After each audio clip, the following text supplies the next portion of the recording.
first before we go live, or should I get it right now?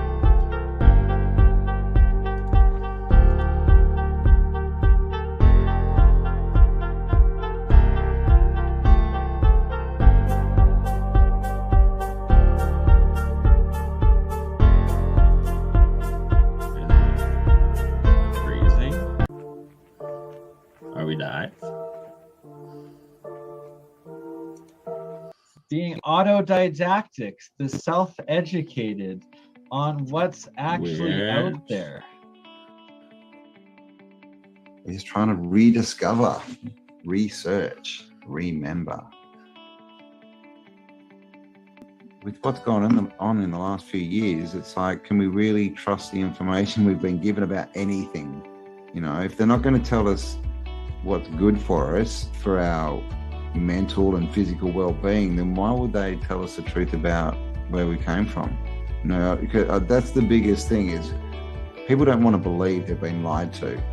You know, obviously no one wants to be lied to, and then the next bit after that is they would never do that to us. You know, the government loves us, but does it really? Because we trust the science. Like literally, they put on a front for us on their Tell Live Vision, where they have their cast and they do a broadcast from Hollywood with their little holly wands. But it's just a front, right? Just like they'd put on the buildings. It's just a front. We used their foundations and then covered it with a facade. Catastrophism used to be taught in higher education as the geology. It wasn't the crustal displacement theory, it was catastrophism, and that there was many resets. So we're just starting to put the pictures back together and the maps and trying to add everything up, because so much has been deleted. Tartaria, where did it come from? What's the real story?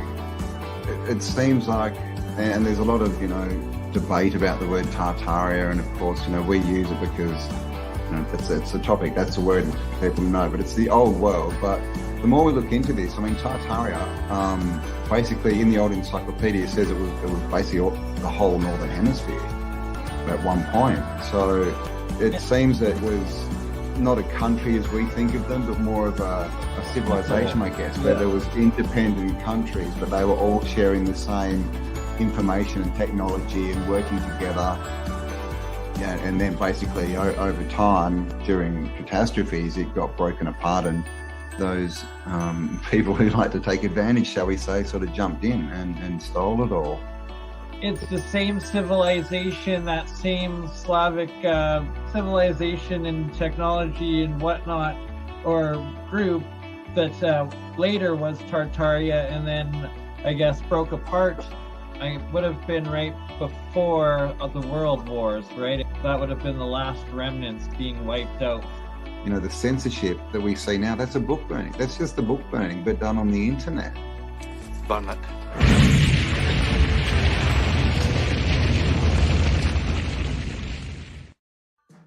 Time. And the calendars and the dates, they're always flipping calendars around, right? From Julian to Gregorian. We talked about the Slavic calendar being, in the year 7000. We know that Judaism is in the year 5000 somewhere. All these different dates, and we're told we're in the year 2022. But are we? And what does it even mean? Right? How can we be in the year 2022 if someone else is in the year 5000 and something, and someone else is in the year 7000, right? Right, the grand cycle, and why so many ancient civilizations paid so much attention to it, and measuring the megalithic structures that have lasted throughout all of time. That's the grand celestial calendar to this day. And it's why they're trying to have this great reset yet again right now, because everybody's waking up, so they want to try to erase it all over again. Don't ever try this at home.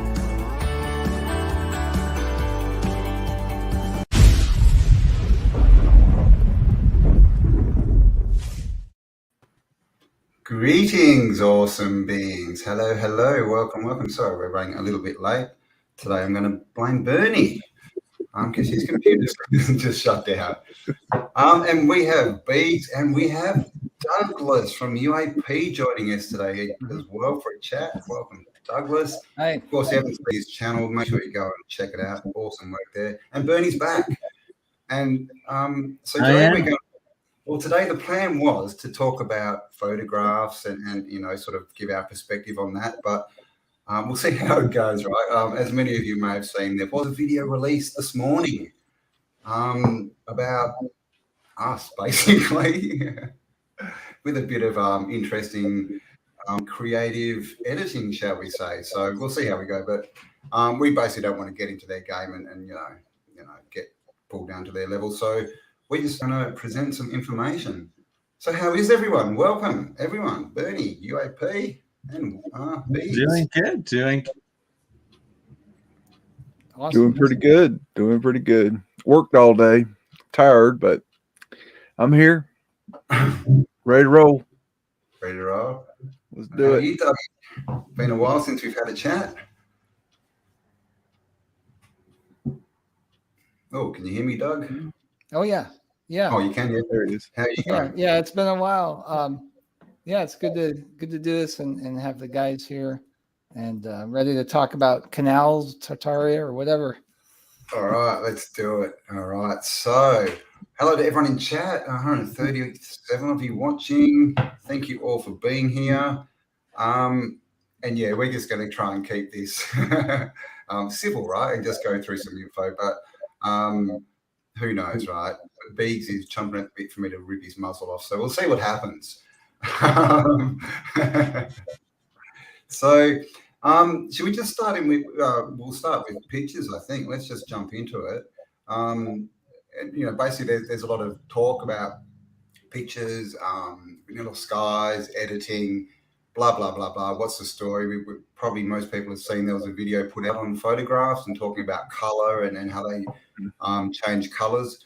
But the thing is, a lot of the photos we look at aren't what is it, silver? They're not photographs, right? They're glass plates. Glass plate So negative. photography for starters. So we're going to get into that and see what the deal with pictures is. So I'll hand it over to you for a bit there, Beats. You sure you want to do that? No. But, you know. Okay. I like Kickstarter. I live on the edge. All right. Well, I tell you what. Let me just kind of preface by explaining what the Flip Flop Nation is trying to say. They're saying that the old pictures are orthochromatic photography, and that is true. However, that's only one kind of photography, and the images that I have personally been showing as photo manipulation are not this type of photography. They're known as glass plate negatives. And they are also saying that the vanilla sky is created by taking in the chemical process that blues will show up in the orthochromatic photography process as white. Now, that may be true. That is probably true. But my point of view is I don't give a damn. Okay. It doesn't have anything to do with my research. Okay. I'm going to show you tonight, as I've shown many, many times before, I'm going to show you how they vanilla skied. Now, I can't prove why they vanilla skied. Only the people that did this will be able to tell you that. But I'm going to prove to you how they did vanilla skied. And if you don't understand by the end of this live stream, there's no help for you. Okay. I'm going to prove this. This is not going to be my opinion. I'm going to prove it without a shadow of a doubt. Okay. Actually, before you jump into it, maybe we will put that where is it? That video up quickly. Do you have that? Yeah, I can. You've got that? Yeah, I can present that now. That's just like a one minute video. Yeah, just I've got to a sort of clip here. Now let me preface this by saying that this is a modern method of vanilla skying. What this was used for is when they were making the postcards, they would take the images and they would cut out the backgrounds and put in a sky with certain kinds of clouds in the background. And when they did that, they would have a bunch of postcards with the same sky. Now, what the point of that is that it gives you another idea as to how they could have vanilla skied. That's not how I'm going to say they're vanilla skying, but it gives you another idea. So let me share this file. I mean, because there's been this big debate about, it started with construction photos, and are these photos manipulated? And then obviously we got into the vanilla skies where we started to see this effect. And that's been the question. Are they, or were they manipulating these photos? So, I mean, I think at this point we know that it was definitely possible for them to do it. Oh, absolutely. Have you got me full screen for the video? No, I haven't got you. Have you hit share? I haven't got you at all. Oh, you're going to have to share it. There you go. Offered to photo correct whoops. problems in the image. So if the sky, for whatever reason, didn't look the way a customer wanted it to, The artist would cut out a mask that would go right up the telephone pole and across it and down and go along the roof line or whatever it was. Then you would put the sky behind it and you'd match the two of them up. These two cards have the same image in the sky because they had stock images of skies. And most people wouldn't have known the difference. I mean, who goes to a store, buys 3 postcards, and then grabs a magnifying glass and looks at what they got? Nobody. Okay, so that is one way that a vanilla sky could have been done. Now, that is not the way that I'm going to show you how it was done. Okay, you ready for me to start getting into pictures? Yeah, hey, let's do it. That time. Okay. Oh, Little Leagues is here. All right. I'm going to share screen now. Okay, let me know when you see it. Yep, we got you. I'll put you on full. Strap in, y'all, because I'm going to go fast. Okay, we got right here. They have etched it out, trying to get rid of this phone pole. You got vanilla sky. You can see what they do is they scrape the back of the glass plate negative. You can see the scraping right across the top here, right there. You can see it right there. You can see it in between the sign right there. And you can see it on top of that building right there.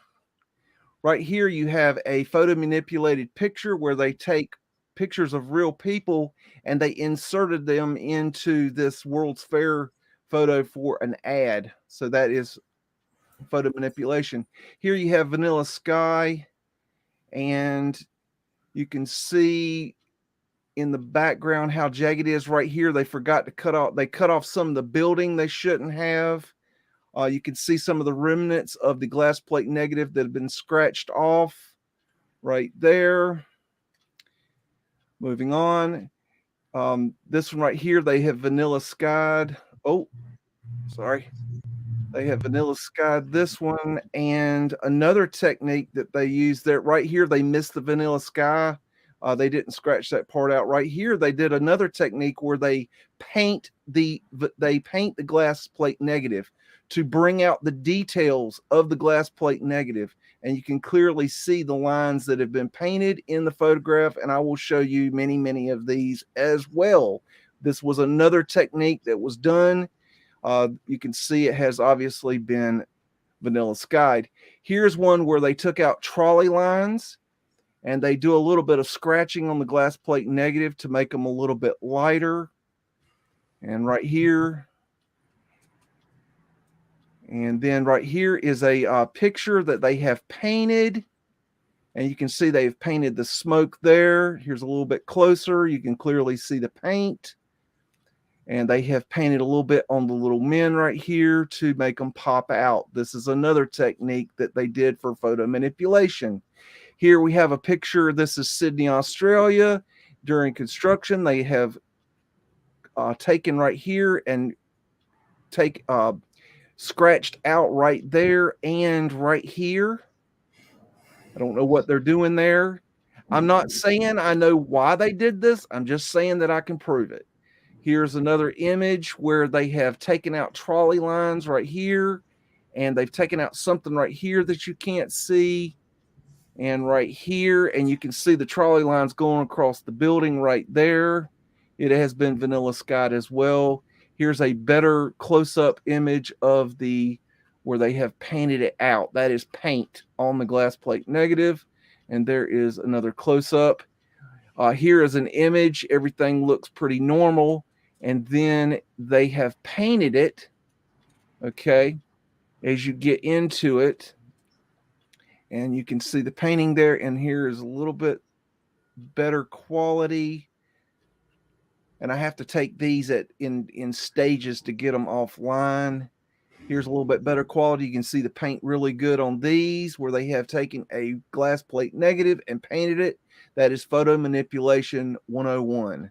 You can clearly see that is a painted person on a glass plate negative photograph. Same here. Moving on. We have another image this is a photograph that they have painted. And it's a little bit difficult to see on this one, but it is a photograph that has been painted. Not one of the better ones, but it is a photograph that has been painted. Same thing with this one. You can see the man here and the paint. And we'll get a little bit more detail. Okay. And that is a photograph that has been painted. And here you can see the paint a little bit better. Here. I'm moving quick because I've got so many to go through. I'm not play bigging tonight. Okay, here's one in Sydney, Australia. This is a great example of how they vanilla sky. What you're looking at is a glass plate negative that they have not taken off the complete back. And what they have done, everything that is white is where they have vanilla skied it. Now, if you get in close, you will see that there are men standing on the tops of these bales. There's legs here, here, here, here, here, here, and here, here, here, here, here, here, and here. There are men standing on those bales. So that's about 12 to 13 men on top of those bales that had been vanilla skied out of the picture. And you can see right here, they did not vanilla sky behind these men. That is proof positive. That is how vanilla sky is done. This is not questionable. Yeah, I agree. Okay? I mean, you can't debate it. You know, you just can't. This one has been painted in order to cover up anomalies in the picture. For some reason, you can see the paint here and here and here and here. They're taking out lines. This one has been vanilla skied. I believe I have some closer up. You can see the paint here, here, here, here, here. You can see the paint here, here, here, here, here, here, here. On the American flag has been painted. It's been painted here, here. It's been painted here. It's been painted across here, and up here. Here's some more of the same image, and you can see the paint. It's obvious. They also have paint at the top of the image right here. It's hard to tell, but it is there. That is white paint that has been painted onto a glass plate negative. People are saying you're hurting their brains, Biggs. You might need to slow down a touch. Well, I'll try. You did say we're going to go faster. We do have a bit to go through, but yeah, people are. I think they're trying to have a look. But I mean, we'll also. We'll get the photos posted as well, so people can go through them at their own pace. And I'll upload these, and you can post these all on your on this video for people to go look at. Cool. I'll make it easy for people, and they can go do their own thinking. This one has been painted. The paint lines are right here, here, here, here. This is painted here. And that's interesting because that's something that I was noticing with the vanilla skies is the foregrounds have always got really good shadows, but clearly it's probably painted in, right? I mean, it's just darkened. Right, I might have a double there. Okay, this one, let's see what we got. Oh, Vanilla sky, obviously. They have not taken out the vanilla sky right here. You can see it's gray here, white here. Oh, this is a great example. It's been vanilla skied on the top, but not between right here. You can see how it's gray there. Beeks, there was a question. What's the point of them saying they've been painted? You're pointing out that the negative was painted, not the actual building was painted. Right. Yeah. Right. So they were glass plate negatives where they turn them over and they literally scrape some of the picture off, the paint on it, and that becomes the new negative. And so this is all just to show you that they definitely 100% could and were manipulating photos back in the 1800s. Absolutely. Absolutely. I believe Douglas is mirroring this stream, correct, Douglas? This is a wonderful example. Cool. This is a postcard that was done by the Detroit Photographic Company. Now, this looks like a picture of a little girl, little Chinese girl. Wonderful little picture, but oh, nice.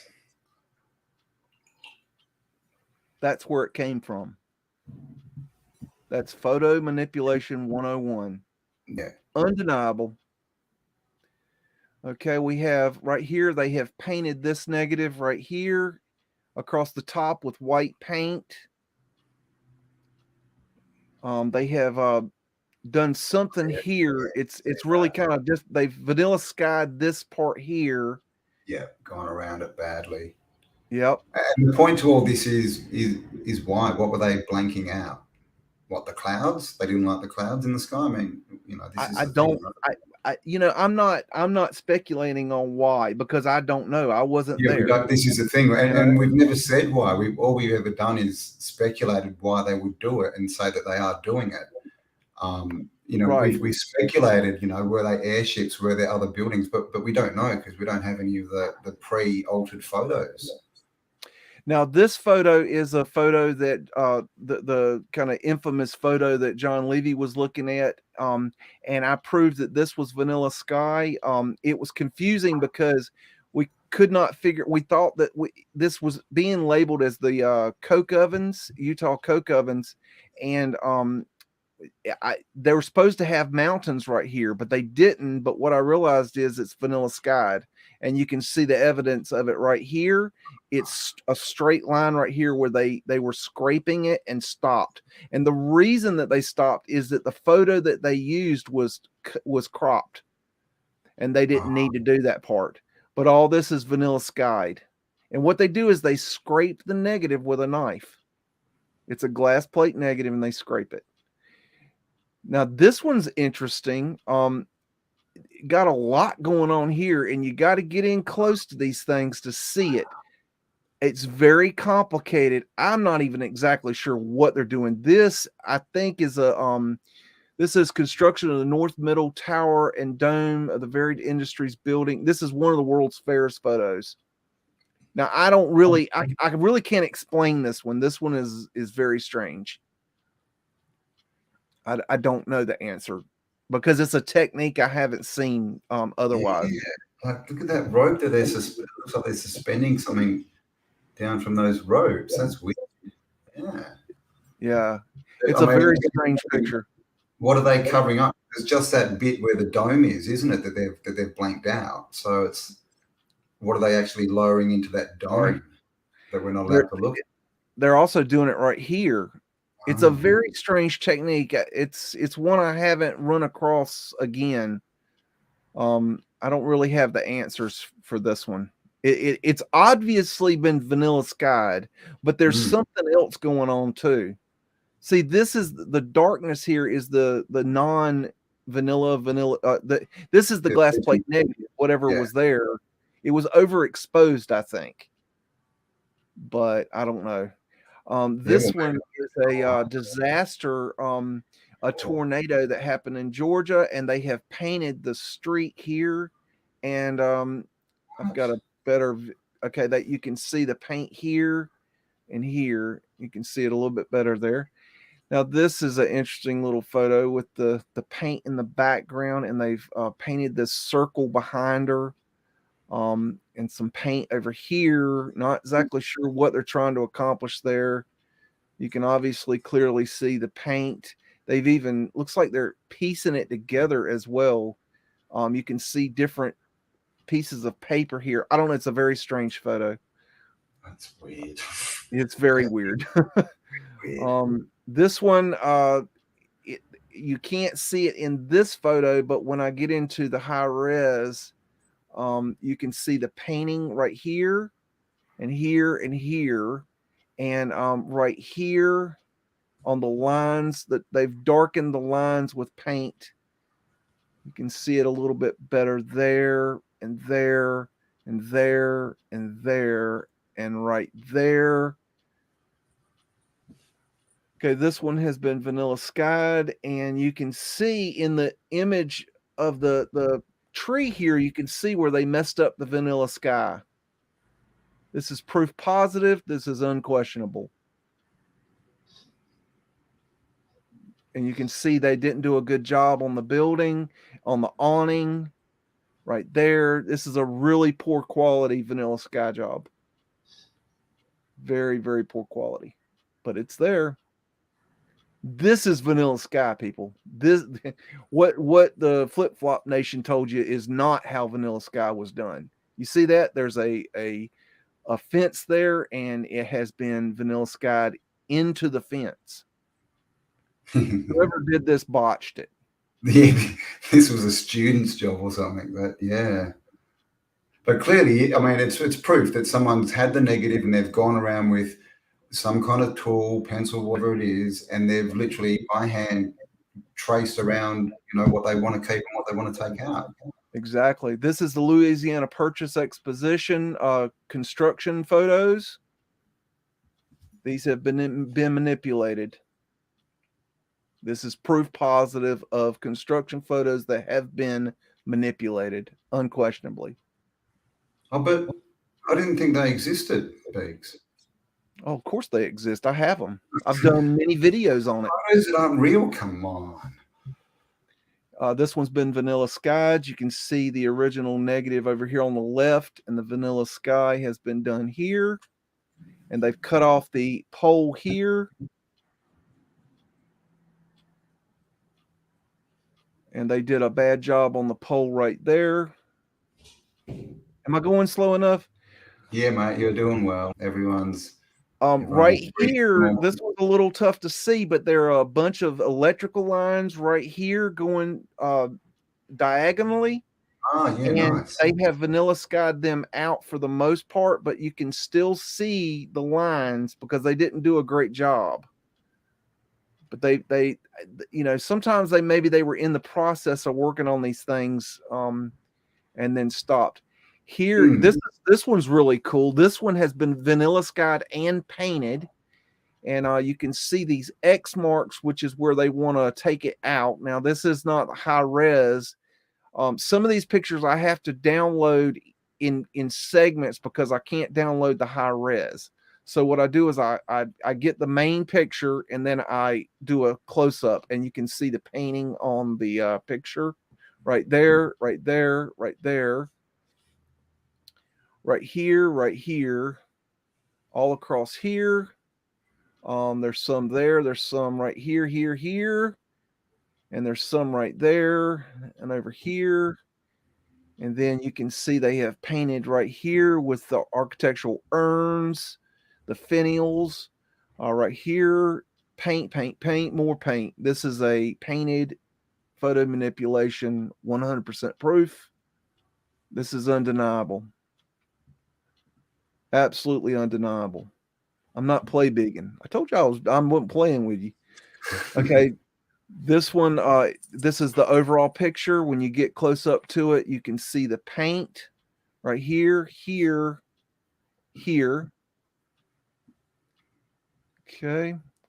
Oh, I had a double there. Okay, here's one where they were in the process of vanilla skying, and what they did was they painted this one. This was another technique of vanilla skying.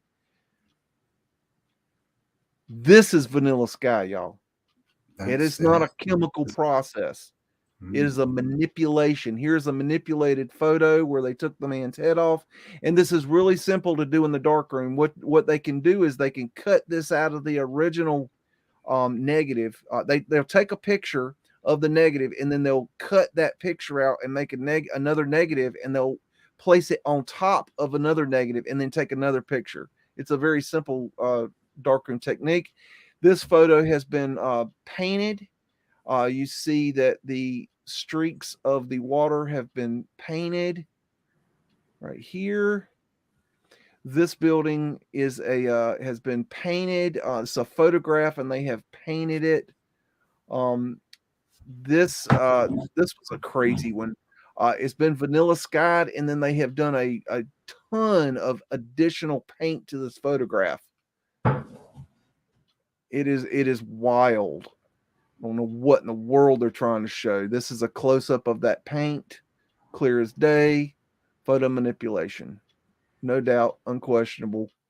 Here it is again. You can see close up, obviously been painted. This is a photograph. This is being painted on a glass plate negative. This is a thing, okay? This one is been vanilla skied, and they didn't do a very good job of it. You can clearly see that the vanilla sky is right here that has not been finished. Right there, right there, right there. Okay, that's vanilla sky, y'all. Oh, this is the good one. You're going to love this. Okay, it's been vanilla skied, and it's got all kinds of shit going on. Let's see. Let's get in there. Painted people. Real people. Painted people. Painted cars with people, painted people, more painted people, painted on the roads, painted trolleys, painted little fella. The original NPCs. Yeah. They have painted the signage here, it looks like. They've painted the name German National Bank on there. There's a little bit closer. That, that stuff always gets me because it's clearly in the architecture that it's going to show the title and name of the building. And when they do this type of stuff, I've seen them have actual like banners in, where was it? It was in Africa. I think it might've been Johannesburg, South Africa. They had a banner over top, so they build this wonderfully robust architectural building, but they don't know what it's for, and they have to put up a banner to say what it is. That's crazy. But see, this is the overall picture, and if you look at it from a distance, it looks pretty normal. Crazy, huh? Let's see what else we can get into. Okay, this one's pretty interesting. It's a construction photo, but then in the background they've scratched out names on the windows here for some reason. This one, they were in the process of vanilla skying it over on the sides and the top here. You can see the difference between the vanilla sky and the normal glass plate negative backing right there. And I've got some close-up high res right here where you can see it a little better. All right. Unquestionable. Right here, they did something strange that they've in the bottom here on the where the road would be. The road's actually a little further. That's pavement light, in case you never seen that. But that they have done some manipulation right here, maybe paint, not exactly sure what they did there, but it's a little weird. Okay, I had a double there. Okay, this one, they took out right here these vent caps, and they scratched them out of the negative to make it look a little better, I'm assuming. Here's a photo manipulation picture. This one has where you have real people in the background, but then this fellow right here is a little bit interesting. Okay, he's been painted. I think this guy's been painted too, but these guys are, that's real photo. So I'm not sure what they're doing there. Right here has been vanilla skied, and you can see the lines where they have been scratched off, and then you can see clearly that the lines are right here and have been vanilla skied. Unquestionably, this is That is 100% 100% unquestionably vanilla skied and shows the editing of it. Wow. exactly. Exactly. So one of the theories has been that there were dirigibles in the sky that they wanted to hide, and I think there may be something to that. It's a possibility. I'm open to it. My only thing is that I can't prove it. So until I find like a negative that has a half scratched out airship, I can't really say that's what it is, but all I can do is prove that it happened. And you know what? That's a start. I'll take it. This is in Utah, Salt Lake City, and they have painted in these cars. This one's kind of hard to see about what they did, but those cars are painted in.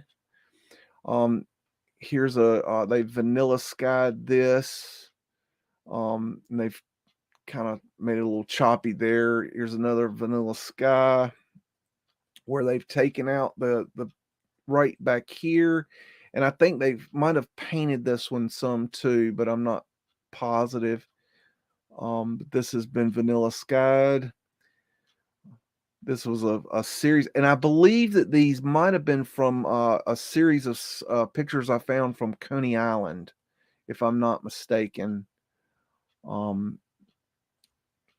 This was an interesting picture. You might want to take note of this when you have a house and a building and a bigger building, but in between is a little weird. Does anybody see anything there that's interesting? And it's been vanilla skied. To me, and this is just an opinion, and opinions like tail holes, everybody's got one, but to me, it kind of reminds me of mud flooded buildings where you have the mud here and in between the buildings, and it's, you imagine that this is above ground there. Just a thought. Here's been vanilla skied. This is another vanilla sky. These ones aren't the best. Here's a one of the World's Fair pictures, and they have done some sort of manipulation here. I think that this is paint, but I'm not absolutely positive what they did there. It could be scratching, but to me, it looks more like paint has been added to the sky. So it was probably vanilla skied and then painted, would be my best guess. Here we go. Vanilla sky. This is a botched job. You can see they didn't do a very good job of this one right here. Going up there, they've cut off some of the antenna. Oh, I'm sorry, flagpole. And they've done it right here. This is not a very good quality vanilla sky job. And it's interesting because a lot of the photos we get, the older photos are small, aren't they? You don't normally get them in, sort of a big format, which means that you don't see all this detail, do you? You don't see the bad cuts. Exactly. You have to go to the highest look for the highest resolution you can. I look for TIFF files in the digital archives. That's where you get the really good high quality high resolution stuff. You can see this one's kind of interesting. They got something hidden back here. Look what's hiding back there that they've vanilla skied out. Like a cathedral or something. Wow. Yeah, something. Thank you to Clement Barazza for your kind donation. Thank you very much. Okay, here's a photo manipulation. Just to show you what they can do. This one has been painted. You can see the gentleman right here on the right-hand side has been painted in. Yeah. This is a World's Fair photo. Let's see what we got going on here. Oh, yeah, the edge of that building. Right here, they have taken out street lamps on the right-hand side of the screen. I hope you can see that. right there. There's a street light right here, but there's one right here that they've taken out, and then one right here they've taken out. So that's See, what would the purpose of taking a street lamp out be? That's just mad. I don't know. It just doesn't make sense. I don't know. This picture has been painted. It's got this nice looking handsome gentleman right here. Not sure what's going on there. Oh, let me see. He had some LSD, man. Yeah. This is Coney Island, and for some reason they have done this oddness here. I can't explain it. I've got a little bit higher res right here. That might be like, that picture you showed us of the Indian girl. That might have been so they could cut that front bit out and put it as a separate photo.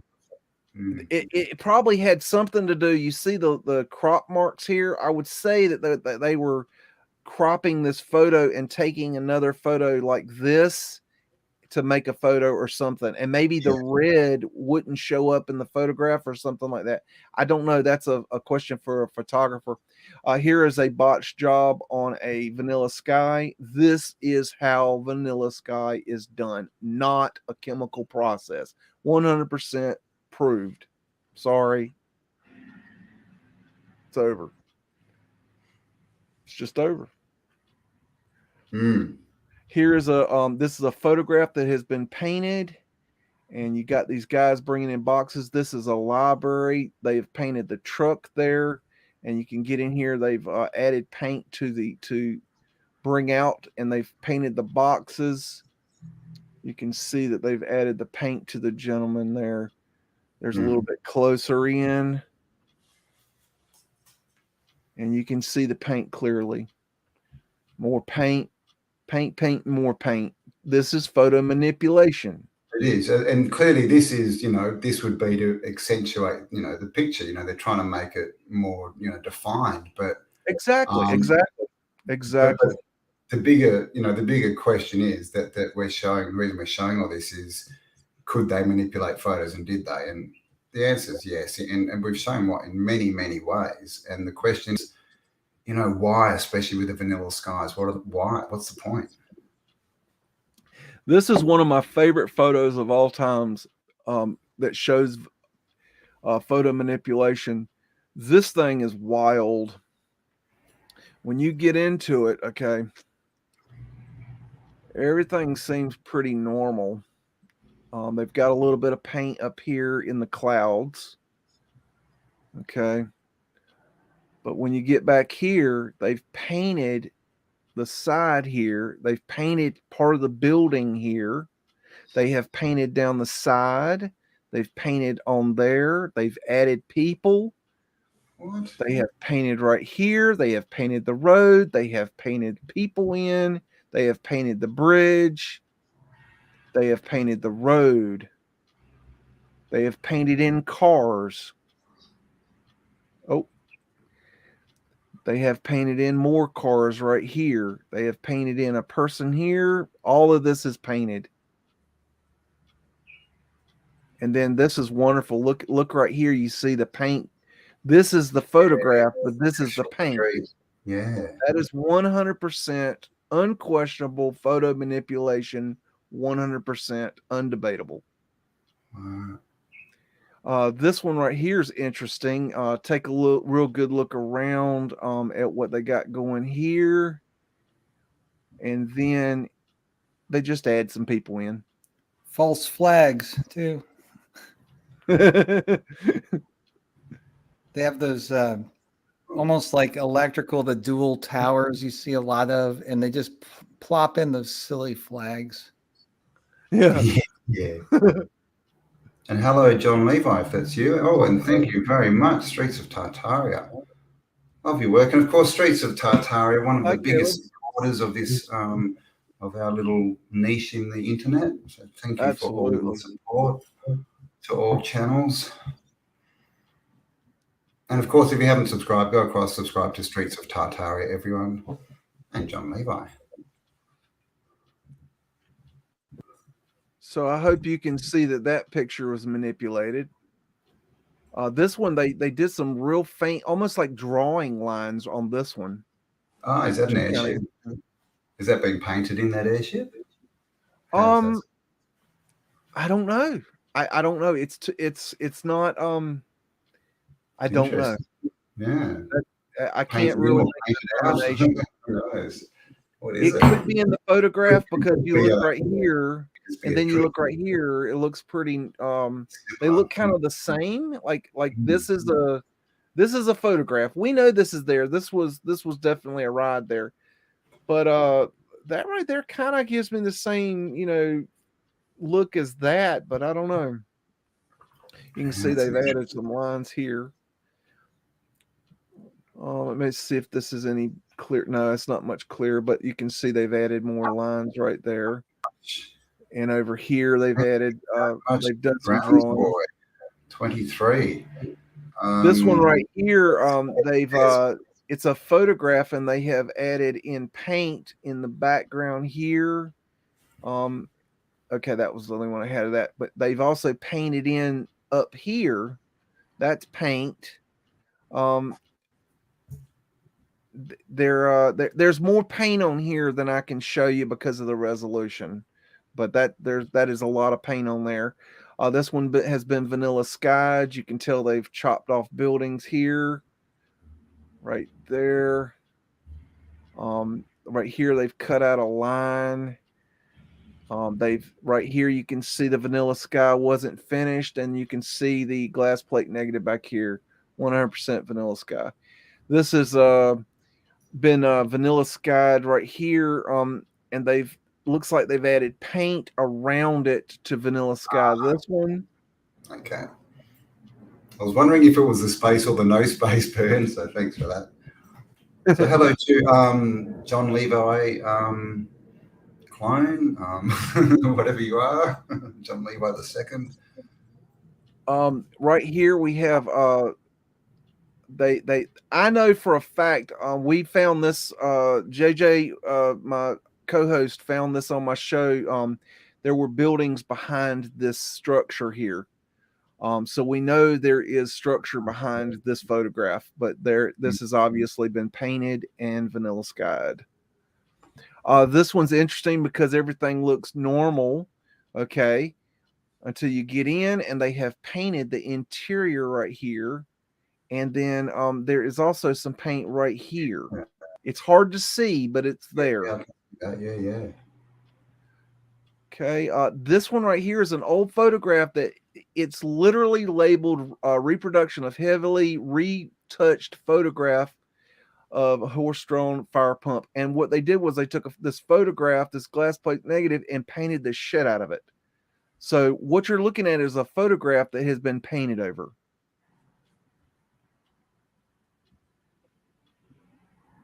So that's some kind of high weirdness there. This one right here, about the most interesting thing I think I found in this one is the sign right here. If you go back, it's right here, and they have added, they've like darkened it up. Okay, this is an interesting one. There's a whole bunch of stuff going on in this picture, and I'll just get in there. There's painting on the shoes there. They've put paint there. They've added paint here and here. They added paint right there and right there, and all on this wall. They've painted in the rodent there and added lines there. Some there, some there. Okay, they've painted that. They've added paint over here. Okay, there's the shoes again. They painted the dude's tie, the stairs, on that wall, on his hat. What? Okay, this one, what they've done is they've painted right here, and this line up here. They've darkened up these areas right here and right here, and I've got a little bit closer in. You can see the paint a little bit better. Okay, and there you can see right there. Okay, this one right here, there's a lot of weirdness in it, and I get closer up into it, and you can see the additions of lines for the boat. They've added like this stuff to the sail here. And that's a photo. Yeah, right. Yeah, they've added they've done something here to this flag. They've added paint right here, here, and here. Right. Wow. Here, Okay. here, So here. almost like it could be an old boat that was a bit smashed up, and they're trying to make it look like it wasn't. Who knows? Yeah, I don't know. They just add these little bits of paint. And I, I'm not saying it's a big deal. I'm just saying that it's there. They're doing it. Yeah. They're doing it. Okay. There's a lot going on here. A lot of it's clearly for aesthetics, so that the photo looks better. Right. Yeah. That little like girl right didn't do here, very well. She just got her head scribbled out. That's all right here. These guys right here are these guys. And this is the closer up. And you can see they've painted it. They've added paint here and here. And over here, they've added paint. They've added line of paint there and there. They've added paint there. There's another line of paint right there and there.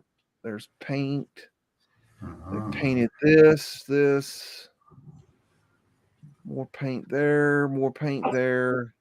Right here, they've taken out some of these vents right here in the background of this photo. Oh, maybe that was something coming out of the top of those towers that they blacked out, whited out.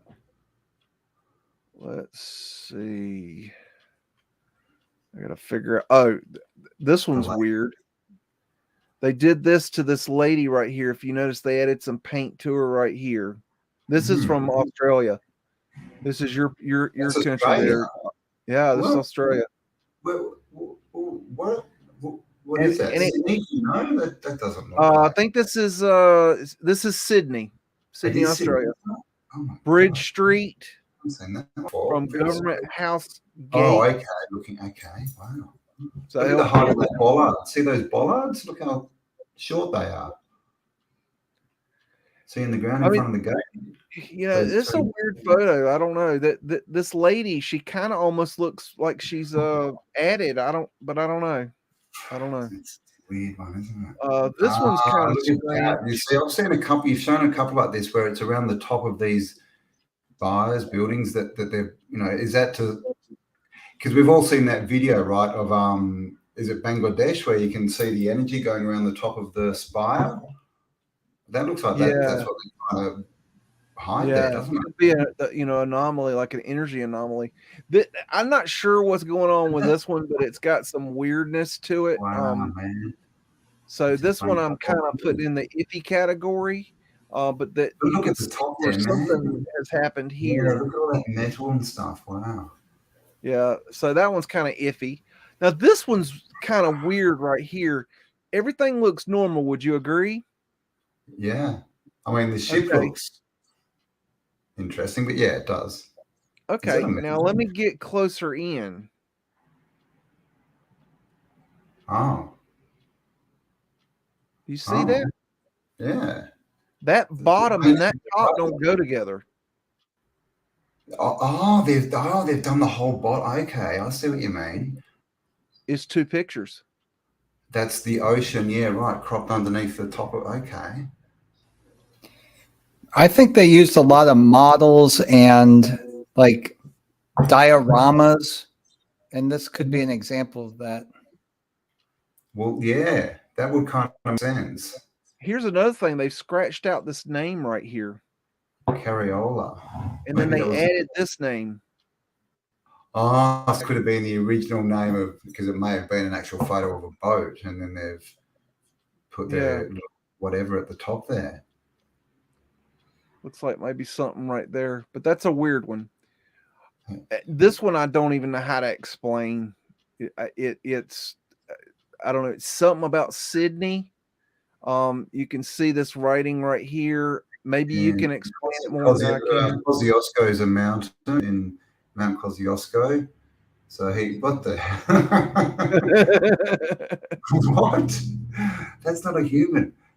So I'd say that's a dude standing up in Mount Kosciuszko when it's snowing. But It's a photograph. It's something.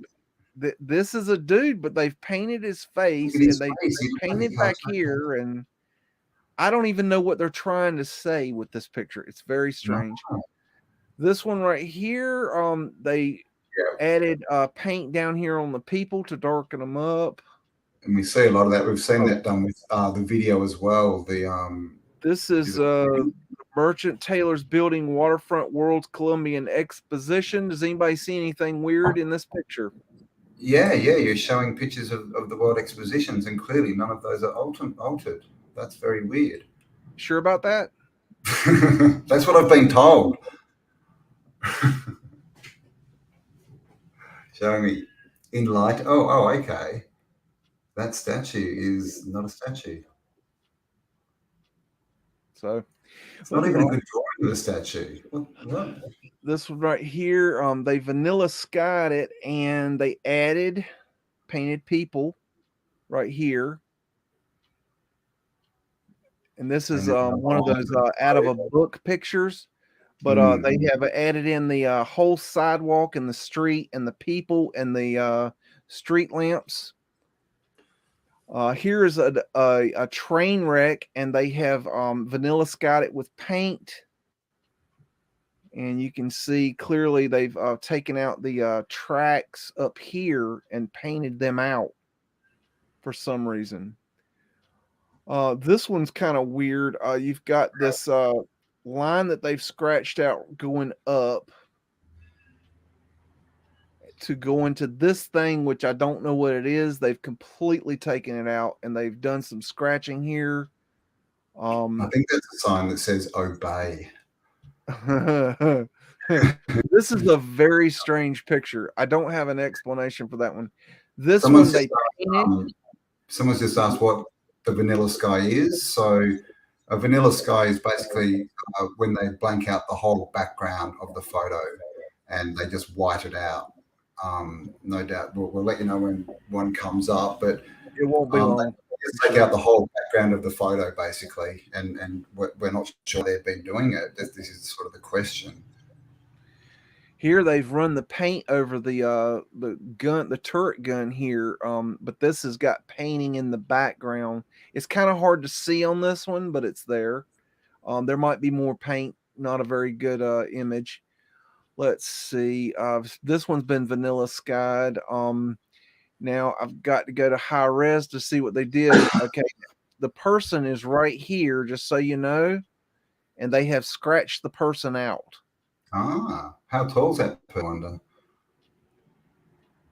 I don't know. I mean, I don't know. They might be kind of short. It's hard to tell. It depends on how big these doors are. Yeah, I don't have perspective, but it'd be interesting to know. This is where they added this lady to.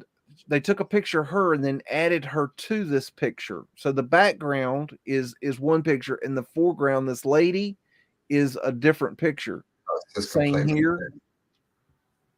She's not on the steel. This is a fake photo. Yeah. So clearly they can take things away. They can add things. They can, accentuate different things. Yep. They added paint right there. They added a little bit of paint on the top of her hat right there and a line right there. I know it's not much, but it's there. It's there, yeah. This one's a very strange one. We went back and forth talking about this one. It's been vanilla skied, obviously.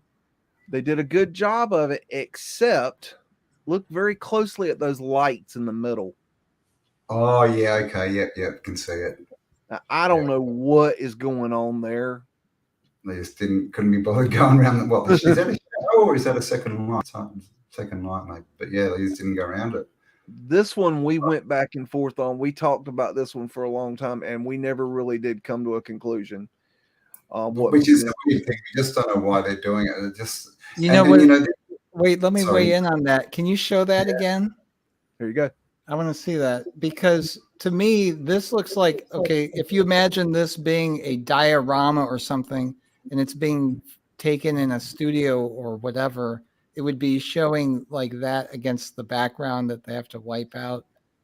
You know what I mean? Like if it's just a facade, Well, it does. Yeah, it looks a bit like a shadow as well, doesn't it? They've got it. Yeah, They've got the light set up, and they it's just kind of against like the a wall. shadow from like a flash or something when it's just against the wall, because they just took it and they're cropping it in, or they took it in some kind of a studio from a model or something, and they're just kind of placing it in there because it fits the timeline or whatever the case. Yeah. It's a good. It's a point. strange one, wouldn't you agree? Yeah, it definitely looks like a shadow when you get right up on it, doesn't it? It looks like it's a shadow of the light. And how if that's a shadow, what's the shadow? What, the background of the sky?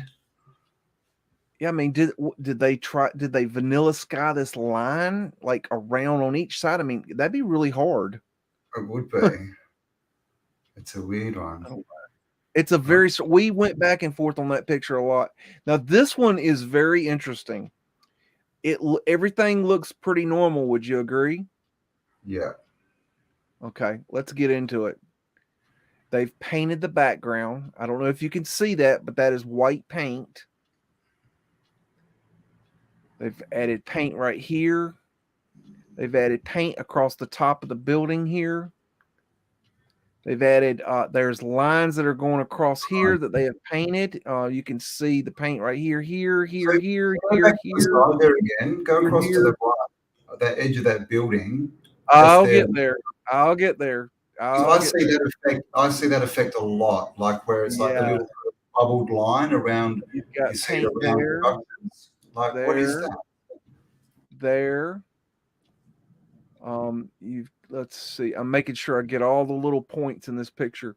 This picture is very strange. They've added paint to this car, to this man, to these trees. They've painted that tree real good. But if you look very closely and follow this line right here, watch that line. Watch the line. Just keep watching the line. Really interesting. Very interesting. They've added that building. That is 100%. So that's the line. So that's when they add things, that sort of effect. Because I see that a lot. And I'm just thinking, what is that? Is that like heat coming off the building or something? Or wow. So they're adding buildings. They're adding buildings. That is 100% proof of photo manipulation. And adding stuff. Yeah, you can see. Undeniable. Wow. They've painted right here. Undeniable. All right. I dare anybody to deny that is photo manipulation. I triple double dog dare them. Well, don't do that. You know, there's going to be another video tomorrow. This has been painted. I've got closer up shots. The horse has been painted for sure. That's about as close as I can get to that one. They've done some painting on that one. This is the viaducts being constructed in Atlanta, Georgia. And when I was looking at them recently, I realized that they painted this right here. What? And I'm wondering if they might have done some paint here, but I'm not sure. But this is painted. And I have suspicions about this. Oh, look at that shape of the front of that building with that kind of peacock feather thing. You see that a lot, don't you? This has been painted. I mean, to add buildings in, I mean, you know, like, what's the motivation for that? Is it because they're trying to match the pictures to the narrative? Like, because it doesn't match up, that they're adding stuff because people are like, well, this is a picture of here and this building should have been here. Like, I mean, well, I don't know. You know, it's speculation. I mean, I don't know. I can prove that they did it. I can't prove why they did it. This is a matter of fact, this picture was so interesting that Conspiracy RS showed it on his show. This has been vanilla skied, but not just vanilla skied. You can see they didn't do a very good job of the vanilla sky, and they cut up the building. Okay, and you can see it's jaggy on the vanilla sky, but that's not even what's interesting about this image. It's not a very good job on the vanilla sky, but that's really like secondary compared to what's coming out. They cut off the finial. Looks like they might have even painted it a little bit there. But we're not even See all the power lines going everywhere that they've blanked out? Oh yeah, like that right there. Yeah. Now I'm going to get down here. You can see Ah. they've cut off the trees, but that's not even what's interesting. They've cut off buildings right here in half. Now, What? do you see anything else in that picture that should be there? There's something very interesting. The pole is missing on that guy right there. That's missing, but that ain't it either. This is from, I'll give you a clue. This is from Detroit, Michigan. Yeah, is there two photos again? Is it because the side is a lot darker where Nope. that dude is? Is it? Nope. No? You ever heard of a moon tower? A moon tower? Yep. There's a moon tower in this photograph. Can you find it? Oh, is this the? Oh, this is the one you told me about. Yeah, no, I haven't seen this one. Ah, okay. Nice. They've scratched it out. That's a moon tower. That's the side of the building, yeah. There's a moon tower in that photograph they have scratched out. Okay. Wow. So that's, what is a moon tower? It's a light system. They put these big arc lights up there, and it would light up the whole area. They were very bright. Matter of fact, these are located in Austin, Texas now. Austin, Texas, the city of Austin bought them. So there still are some examples around.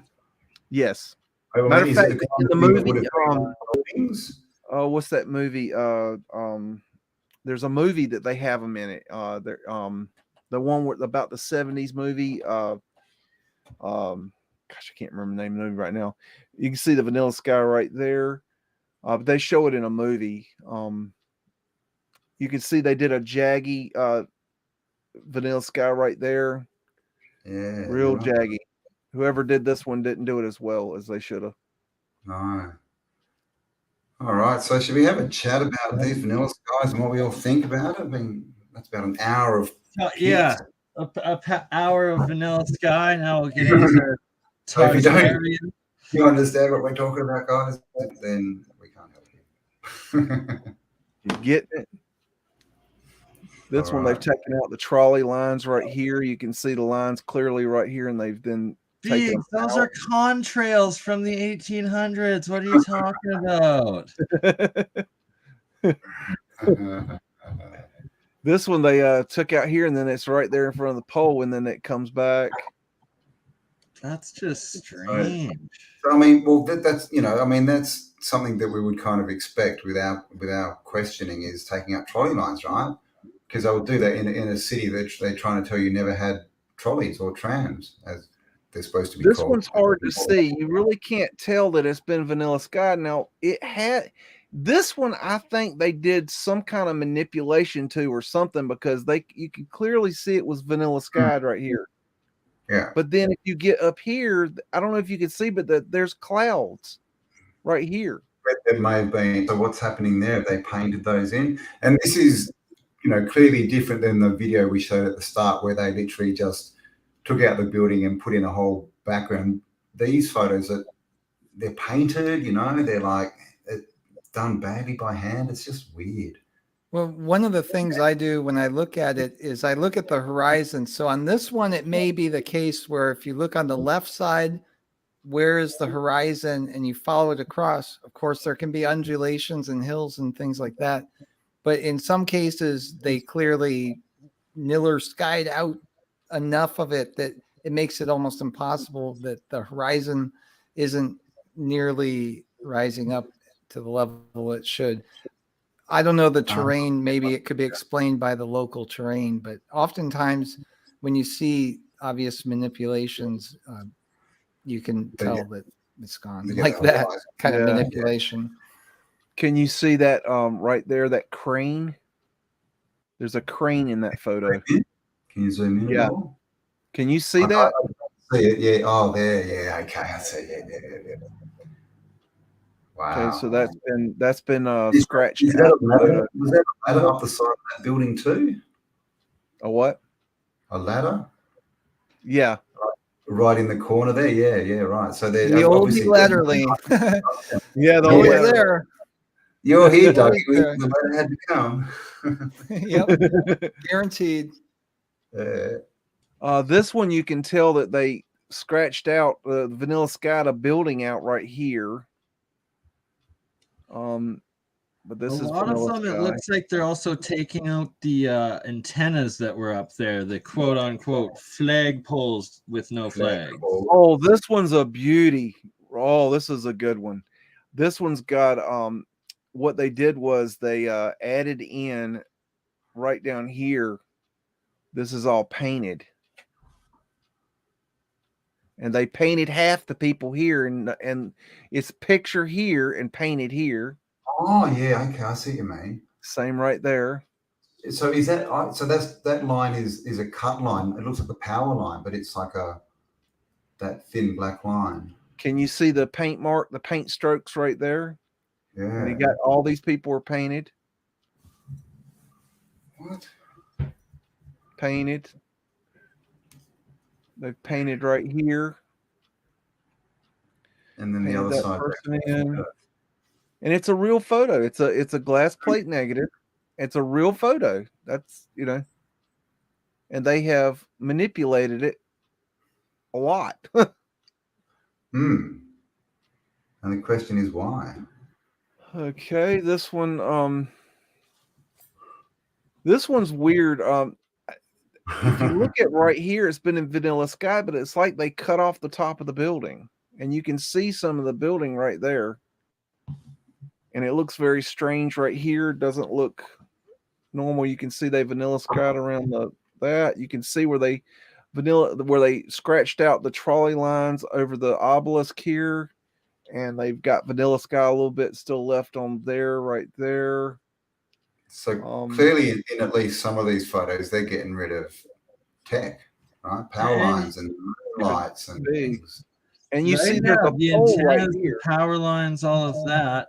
And then like this photo where it shows a little bit of the cloud and then it shows the sections that are Vanilla Sky. I think that's a really good example at the top of the tower there. Yeah, you see that pole right there? It's been cut off. A bit short. And you can see it's been Vanilla Yeah, see the Sky. cloud there, the cutoff and whatnot in between. There's a line right here that got cut out.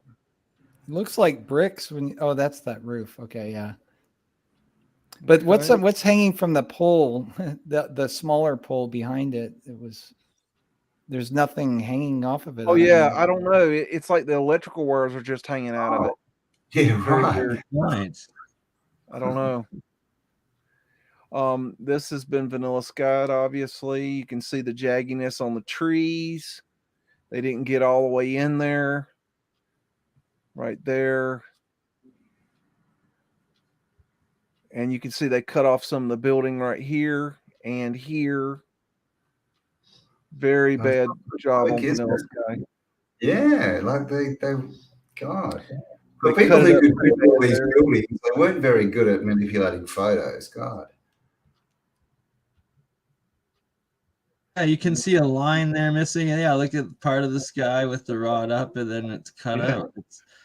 They've cut, look, you see the ball finial right here, and they've cut it out right here. Yeah. And they did it right here too. They cut that one off too. This is Vanilla Sky, y'all. This is undebatable, undeniable. It is not a chemical process. I'm sorry. Yeah, no, definitely. This is that same photo, I believe. Yeah. Okay. But, I mean, I had that one twice. Okay, now I've got let me okay, now this is a set of images that were taken on Fifth Avenue in New York City, and they are heavily manipulated. And they have added cars, they have added horses, they have added painted, they have added streets and lamp posts and sidewalks. They have done all kinds of crazy stuff. I did an entire video on this. You can find it on my channel. They have cut and pasted things. Sorry. Thank you, Nick. It's what? Go I ahead. said thank you, Big Daddy Bergman, for your kind donations, and yeah, make sure you go check out Stuffed Beagle channel. Lots of good research there, as well as UAP. as well as UAP, of course, and Burno Mind's Eye, Third Eye, Science Guy Without the Bow Tie, or something like. I don't even know what your channels are anymore. You just keep losing them too quickly for me to keep up. Right? And I'm going Tried to burn TikTok. Even TikTok deleted me. Even TikTok, I know, right? I'm a TikTok star, man. I've got like 2,500 followers. I'm ticked at the talk. Wait till I start twerking, mate. I didn't know you dance. Okay, nice. Yeah. Haven't you heard This of car that? right here has been cut Yeah. paste into the photograph. If you can see that, that's a cut paste job right there. It's a real photograph on top of a real photograph, and that's been cut and pasted into that picture. It's true, but something that is definitely not photo manipulated is this. Clearly my abs.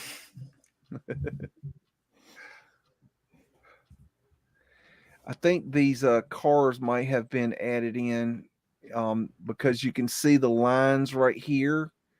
Right there, you can see the cut paste lines.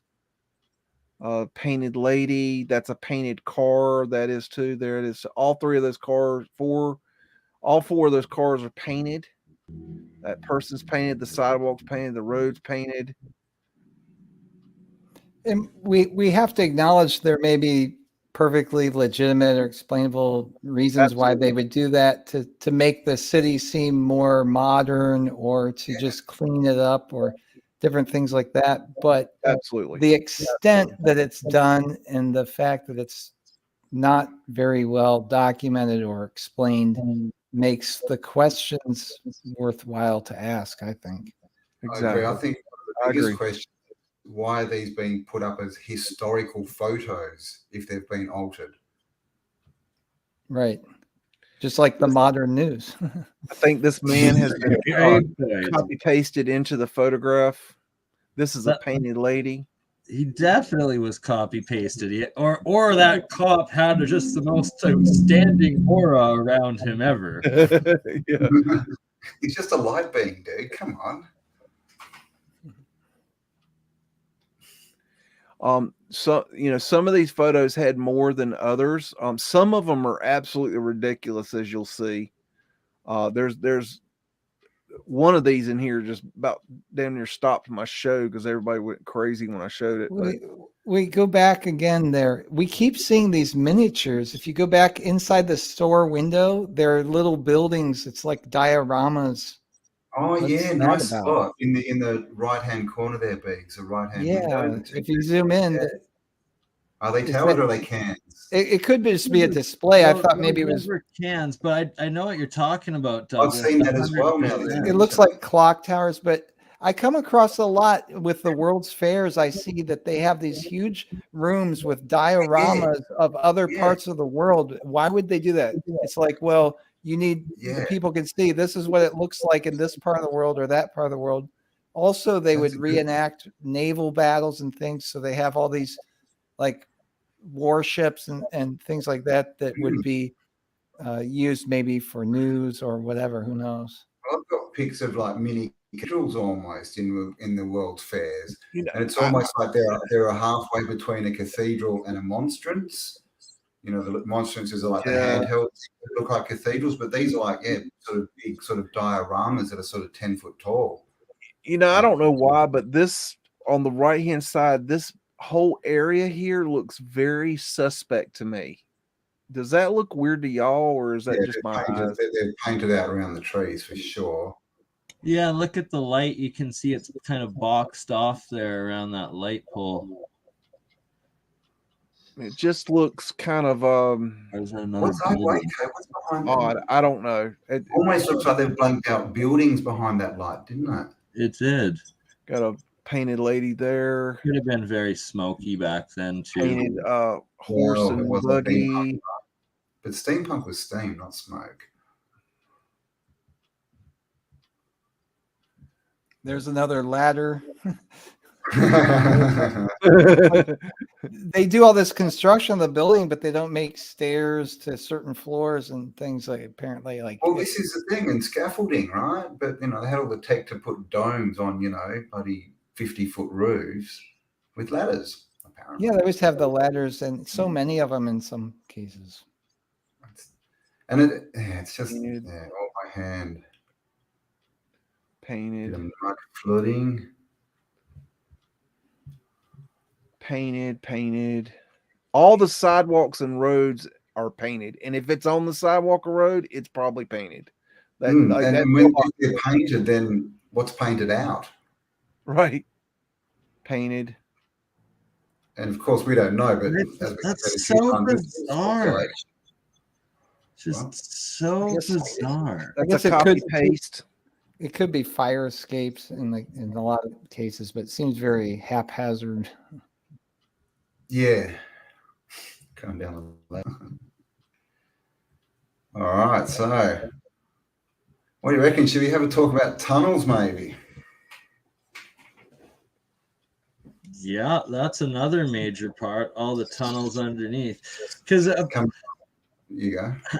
Half of what they're saying as well, and I'll go into Tartary last, because Tartaria itself, it is just one portion of the world. I'm not one of the ones that tries to claim that Tartarian is everything. No, when I talk about canals in Tartary, it's just the areas of Russia and China that I'm referring to, and Southeast Asia. But it's that we're talking, and the community as a whole, I guess, has used Tartaria to describe the old world and the new world, but the old world architecture and buried buildings and buried tunnels and all of that in the new world. Instead of, it's a search word, Yeah, exactly. Yeah, it doesn't mean that we think everything's Tartarian. It's just that was one of the first words, and that's how it got known. I myself call it old world most of the time, but I don't get triggered when people say Tartaria, because clearly that's it's the name for the genre pretty much. Right. And they did hide it. They did hide the empire. Yeah. So we don't know. We don't know the extent of it, really. This is the thing. Great point. Like the CIA note saying it, and so one thing I associate with Tartaria, because in that CIA note they were saying the USSR was suppressing the Muslim Tartar aspect of Tartaria, and that there was also the golden age of Arabia or golden age of Islam and alchemy, golden age of alchemical Arabia and Islam, that I kind of grouped that technology, that antiquitech, in with the Tartarian term, theme, and research. Yeah, and I found that the word Tartaria, and it's phonetically similar to barbarians, and I even found in one case they had edited out the T. It was like Tartaria and then barbarian. It was, I don't remember which way it was originally, but they switched it. I think to read, it was Tartarians, and then it was changed to read barbarians, on a map. And I think they use that term so loosely to describe basically the old world that they destroyed, and it's all reversed. So saying that they're savages and they didn't have societies or didn't have structures and things like that is actually the opposite. They had probably the most amazing things, but that's just one theory that would kind of fit the whole reversal sense of rewriting history. On the old maps, they call Africa Barbaria, right? The top of Africa, but what they tell us in history is that the barbarians, these brutes who were stupid and just wanted to kill people, they came from the east, from the other side, right? So they've literally just switched.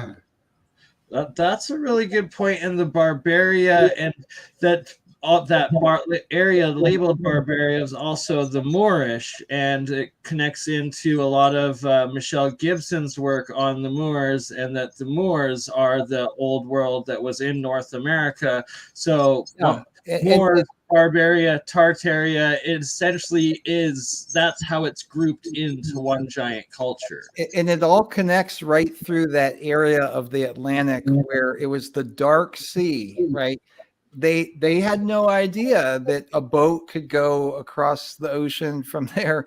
It's ridiculous. And if you consider the possibility that Atlantis existed in that area at one point, where the Dark Sea was muddy and tumultuous and everything because there was an event maybe that wiped out the islands that were there, but it would have all been an interconnected empire maybe. And so they wouldn't call them barbarians, they call them savages, in the New World, but it's basically about the same thing at about the same time. And it falls right along geographic lines, pretty well interconnected, in my opinion. Yeah, I agree. It's almost just like saying east and west or something, isn't it? Yeah, like the Roman Empire, the way it's presented, they don't talk about the Eastern Roman Empire very much at all. But wouldn't it be about equal in size? And then we're finding out, I think a lot of you may agree, that the West, the traditional, the well-known historical Roman Empire may not have even existed the way that they say it did. No, Right. Really clearly, mate. They were just, Roman. Yeah, anything Roman, especially in North America, what they claim is Rome, it's more likely was actually Mesopotamian, Egyptian, Sumerian, and Slavic, Icelandic. What's the word I'm looking for? The Nordic as well. And then on the east side, the Oriental. But it's very evident that the world was a giant seafaring, exchanging through the seas throughout all of history. There was at least one big part that was traveling around, sharing all the info and stuff. Yeah, when I looked into Japan, the way it was, Nippon Island was totally closed off until sometime in the 1800s. Yeah. Yeah, and it wasn't that they couldn't travel; they just weren't allowed. They would be killed, and it was totally closed off artificially, much like modern days. But what I love about that story too is that they closed Japan off for all this time, but then you look at the Imperial Palace and it's this giant star fort that looks like all the others, and it's just like, okay. Yeah. Look into the original samurais. Yeah, it was closed off. You can tell there's not as much Greco-Roman architecture there, but there is Greco-Roman architecture there. In fact, the majority of all Greco architecture is outside of Greece. The majority of all Roman architecture is outside of Rome. Yep. And it's just it's just their way of well, they cleaned up, Rome and those kind of areas, and that's where they ruled from. So they just went, everyone's just copied us. We own it all. That's all it is, right? It's just an ego trip. Yeah, and another thing that they do is even in modern times, they do this. It's like, well, this school of thought or this type of architecture or this type of art all came through this city, Vienna or Rome or Paris. But really, it doesn't make sense that only people who were schooled in that area would know how to do this type of building and such. And it doesn't even follow in their own narrative where you go through time, you have a building like the Pantheon. They know how to build it, and the very same people in the very same town, hundreds of years later, have no idea how to do anything like that anymore. It's ridiculous. Yeah, right? It is. And then we're taught that the whole society back then was basically, trade, right? Was teaching their sons their trade. So it should have been passed on. Quite, shouldn't have been lost, but sorry. It's like the viaducts, right? They put them all in, but no one remembers it happening. No one remembers their grandparents losing half their house or their business because it went underground. Right. There's all that. That reminds me of those, you got the modern stories where they want to run a freeway through a guy's house and he's like, no, screw you. I'm keeping my house. I'm not moving. Then they build the highway around his house. Where is that guy when they built the viaducts? Yeah, exactly. Right. Yeah. Well, everyone just bent over and went, okay. Yeah, that guy's cool. And he's got this tiny little house. I've seen that. They just built around him. It's crazy. But yeah, this is the thing. So I mean, I think what we're saying is clearly they've been manipulating the past, which means they've been manipulating the story. So we're not saying we know why or what they were doing. We're saying there's big questions there, and to just try and blanket that off as, oh look, here's a picture that clearly wasn't manipulated. That doesn't prove anything. We're trying to say that across the board, there's so much evidence that stuff has been manipulated that you can't hyper focus on one building, one photo, one area. You just can't. As we're going to have a talk about canals, and it's the same as everything else, right? They might be able to explain the Erie Canal and have photos, but I found a canal. I found canals in Madagascar. I found a canal on Easter Island, a man-made canal on Easter Island. Explain that. This is why hyper focusing doesn't explain anything. And the similarity, Campbell, if you look at the dimensions, I don't know if you did this kind of detail, but if you look at the dimensions of these canals, you can take the Erie Canal, you can take canals in Europe, take canals all over, canals underground in Washington, D.C., I think. They have canals everywhere. The dimensions are almost exactly the same. And I started to look at the canal boats that fit in those canals. So many of them are still around, and you'll see it just in your local area. You will see canal boats just in the most unlikely of places because they were well built and they get repurposed as different things. But I've seen them, like I was driving in a strange part of town, really far from any canals or whatever, and I saw a canal boat that somebody was using as like a trailer, just to pull junk or something. But it was the bottom part of a canal boat. I was talking earlier about how Venice, California used to be nothing but canals, and that's why they called it the Venice of the West. And if you look at the history of that, there's a few canals left, but it used to be canals all through Venice. And it was really cool. And you have to wonder, and if you look at the narrative, the narrative stinks to high heaven. I don't think we built that. I think it was already there. And I haven't done a lot of research on it, so I'm not like the authority on canals, but I do believe that the canals are old world. I mean, when the hell did they build the intercoastal waterway in America? I mean, that thing is absolutely huge.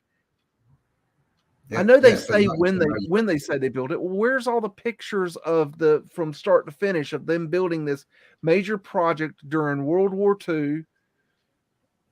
Yep. As well as like the giant seawall and like the canals that connect off of it along the entire eastern coastal seaboard. And then you get down to Florida and there's all of those quote unquote, they call them Roman canals just because of the age of them, but they were there before the Spanish got there.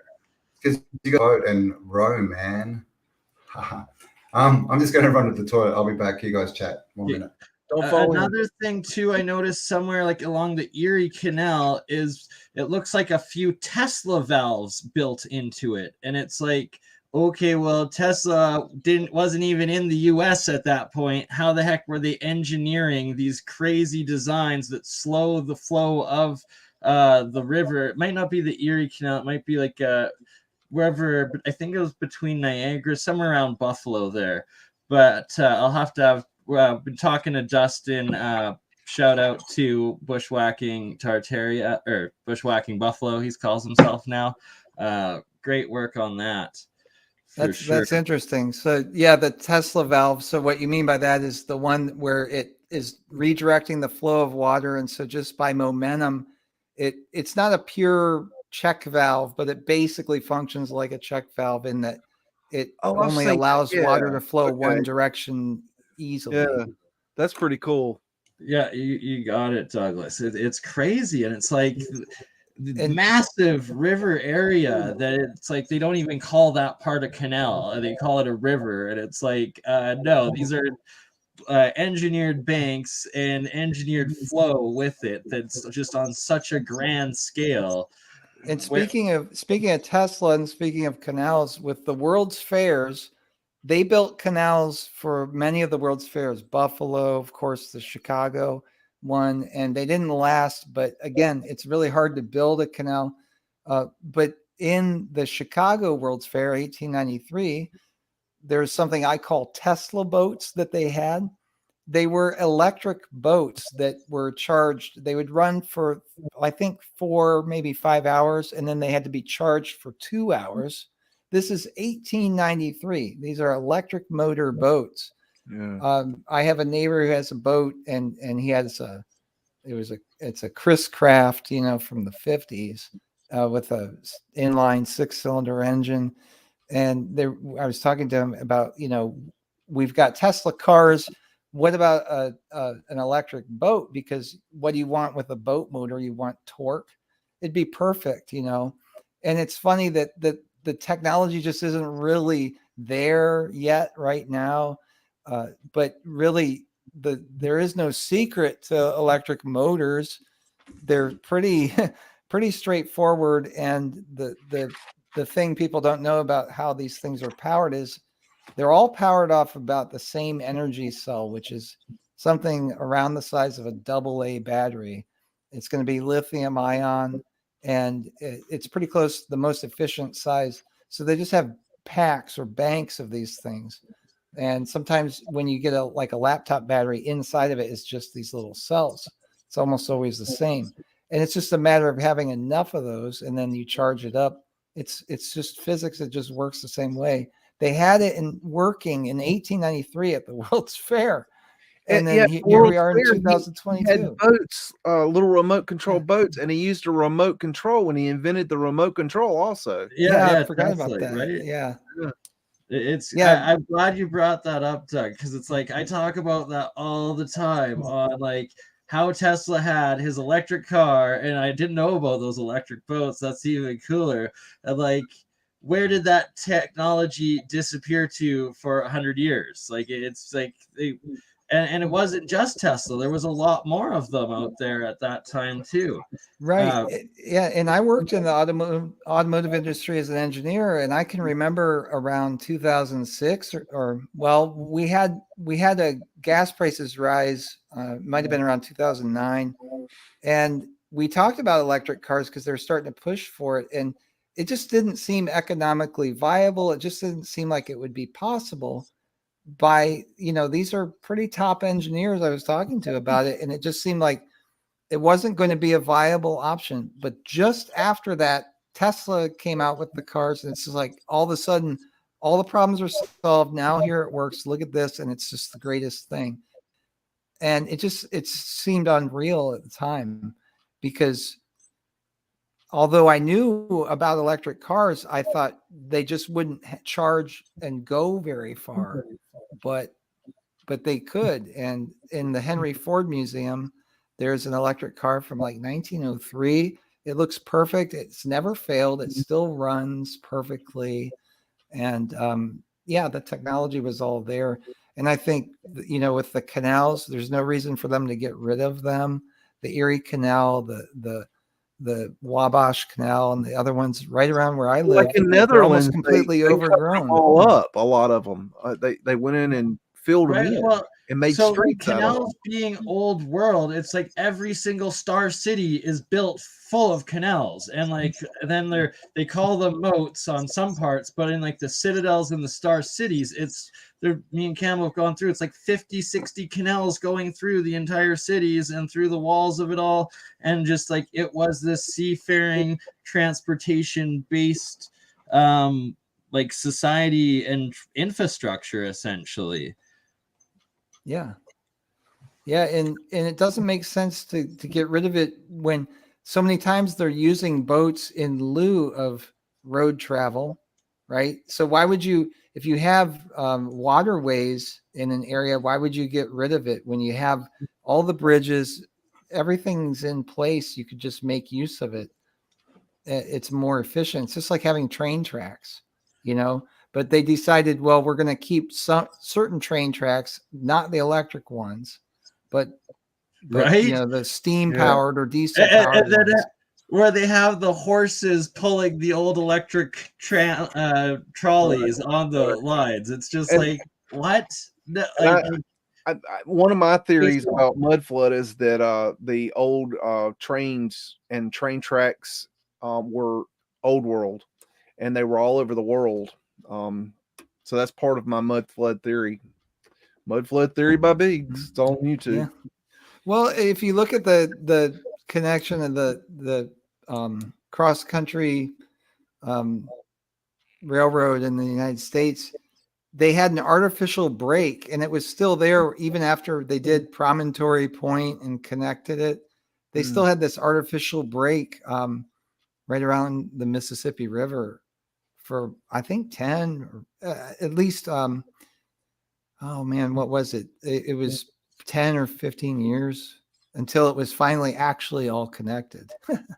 Wow. So it's just like a like strange thing to go through all that trouble to connect up the railroads. Well, of course, I think That they is weird. probably were Yeah. already connected, but That is very strange. Like, and there's some of those Siberian rail pictures where it looks like they're literally digging out the rail from being under meters of like permafrost or whatnot. Yeah. Up here, I have the photo of this is the Unified Deepwater European Russian Canal, over 6,500 kilometers long. It goes from the Gulf of Finland there in the Baltic Sea all the way through down to the Volga and Moscow, and then goes along the Volga, connecting all the way down to Rostov, and connects to both the Black Sea as well as the Caspian Sea. And today, in today's ebook video, he tries giving evidence of, oh, the USSR, they built this canal, this crazy canal, the White Sea Baltic Canal. This guy right here, and tries it. Oh, they have pictures of just this little one right there. But it's connecting only that. Where is all the evidence of this 6,500 kilometer connection that is much ancienter and goes all the way through, connecting 3 different seas to like it across continents, essentially to Asia? It's absolutely nuts. And when I haven't watched the full video. I've been working all day. But one thing, as I clicked through and skimmed through the video, that I caught was that they were saying that none of the Tartarian researchers have any construction experience. And I would just like to say for myself, I am a handyman by trade, and I have worked in the construction industry. So yes, I do have experience in construction. So that's a lie. And I'm just speaking for myself. In fact, I'm starting on Wednesday. I'm starting a project where I'm building an 8-foot wide, 100-foot long poultry pen that is going to be very expensive and very nice for a very wealthy man. And you don't get hired to do something like that if you're some jackleg. So, just saying. Right. And like, oh, I've got so many engineering friends that watch my stuff and are just like, yeah, like, thank you for finally bringing light to this stuff because it's never made sense. And like, in one rebuttal to, oh no, I still wanted to show just this part right here. This is a Tartarian canal. This is what I'm talking about. This is the area of Tartaria, and it's a canal that is 6,500 kilometers long. And then the second one that I also talk about being a Tartarian canal is this Grand Canal in China, which is 3,000 years old. And well, it's in China, part of Tartaria. Okay, these are the Tartarian canals I'm referring to, not somewhere over in the US where there's a couple of pictures of them adding to one little segment of one. Remember, it's Tartaria. Like it's ridiculous. The cherry picking of the flip-flop cherry picking. Yeah. Because it's interesting what you showed. Cherry pick every little tiny little thing that looks absolutely perfect. Yeah, we cherry. Yeah. Okay. It's interesting what you showed about the canals in China, because on the western side they don't connect. Like, why would that be? Because also, like in the United States, the western part of China is this kind of wasteland desert, and it seems strange that they would be not having things connected, just like with the rail lines in the United States. It's a very similar story. Yeah. Coincidence? I don't know. So what I was reading up on the Chinese Grand Canal, it's like it used the most ancient parts in the oldest dynasties had the majority of that canal up and running, and then it fell into disrepair, and that only in the last 100 years have they gone back and dug out certain aspects of it to get it back up and working again, where it's like the entire infrastructure of it is ancient as F and was the most advanced parts of it, and then it somehow there was a reset and then got filled in, and then they had to dig it back out. You know, a lot of the smaller canals that I've noticed are actually stone or brick lined. And matter of fact, I saw recently somewhere in India, I believe, there was this canal that nobody knows how old it is or who built it or anything. And it was all, you know, brick lined or stone lined. It was humongous, miles and miles and miles long, and it was just absolutely phenomenally huge, and nobody knows who built it. It's like there's no record of it. Yeah, that's like the one in Washington D.C. that's underground. It's all brick. Many of them are brick. Yeah, they have the same thing in Nova Scotia, Charleston and Tampa and San Francisco as well, at least. And Tampa Bay. Everywhere. In the Pacific Northwest as well, they have them underground. Yeah, and they're finding them all the time now. They're going to do construction and they're digging up, and all of a sudden they find this brick, you know, tunnel that's big enough for a man to walk down. Another weird thing is that, and I think Conspiracy RS was talking about this the other day, but they're the bottoms have wood planks on them. Yeah, that was Conspiracy. It's very strange. Great video. That's not a sewer. Yeah, like they even had the wood tested for fecal material, and didn't have any. Zero organic matter other than the wood in the samples when they tested it. Yeah, that was an awesome episode. Exactly. Look, I don't believe that the whole world was full of Tartarians. I'm not an idiot, okay? I do believe that there was a civilization called Tartaria, okay? They were up in, you know, the upper Siberian area, and then they expanded just like, you know, the United States has expanded all around the world. They did the same thing we're doing, okay? And they had a presence all around the world, okay? Just like we do today.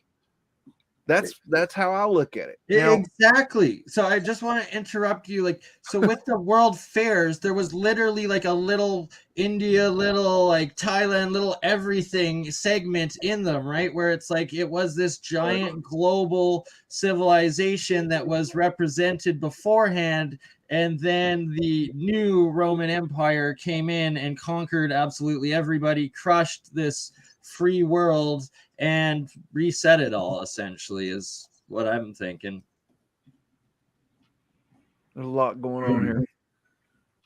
The canals in where are we? Ukraine? Yeah, right off the Dnieper River in Ukraine here, and it parallels the Great Wall of Tartaria. Douglas, have you seen this? This is the canal, but the Great Wall of star forts that goes along this. It's just nuts. So, like, that's another part. Like, oh, okay, no such thing as Tartaria, or no such thing as like old world in the new world. But what are all of these star forts? This giant wall of star forts across the Eurasian continent that was literally called Tartaria, and then we have these identical star forts throughout the entire world, including New York, that the Wall Street is the identical wall as this wall that it goes throughout Eurasia. And they're not really forts. It's better to call them star cities, because if you find the ones that are less disturbed, there are bricks that match what is in the fort all throughout a huge area. I mean, many, many square miles, and it's a citadel. It's a complete city from the star shape, but going out and it's a lot of bricks, for example, you know. That's a good point. I want to make a point here. The Flip Flop Nation talked about how they had brick making machines, and they made the bricks with these machines, and they could spit out a bunch of damn bricks. Now, here's the thing. I don't care if that machine can spit out 1 billion bricks a day. I don't give a damn. It doesn't matter to me how many bricks. Where and who and how did they fire the bricks? Because if you don't fire a brick, you ain't got a brick. Yeah, it's been used as a criticism that, okay, a little girl can make a mud brick, you know, so many in a day and everything. But yeah, maybe in a warm climate, when if you don't mind it crumbling and, you know, that's a few decades. That's a sun-dried brick. Now that is a mud type of brick, but that is not the kind of brick right? that these buildings are made of. The kind of brick that these buildings are made of are fired bricks. That means they had to be fired in a kiln. And if you study kiln firing bricks, it is very difficult to fire bricks. You also lose 10 to 15% of your bricks every time you fire your bricks, which are known as the clinker bricks. Mm-hmm. Okay. So now that's another thing they said. They said that the melted buildings were clinker bricks. No, that's two completely different things. Clinker bricks are clinker bricks, and melted buildings are melted buildings. A melted building is not clinker bricks. Well, yeah, they did use those bricks, and it's kind of a blurry area. But it's interesting you mentioned that, because they were very valuable bricks too. Yeah, I mean, they wouldn't waste them. And so where are all these clinker bricks when you have these huge, huge structures with perfect bricks, all perfect, you know, almost exact. And so where are all the pieces? You know, there's a lot of questions. Right. And so a lot of the Citadel star cities too, like Malta and like the artificial island ones, it seems like it's actually like 3 or 4 stories worth of we'd think of it as cement, but geopolymer that they were making it out of, because it's just this unison like star geometry of tunnels going throughout, and like these cities of it, and that it was all built into that.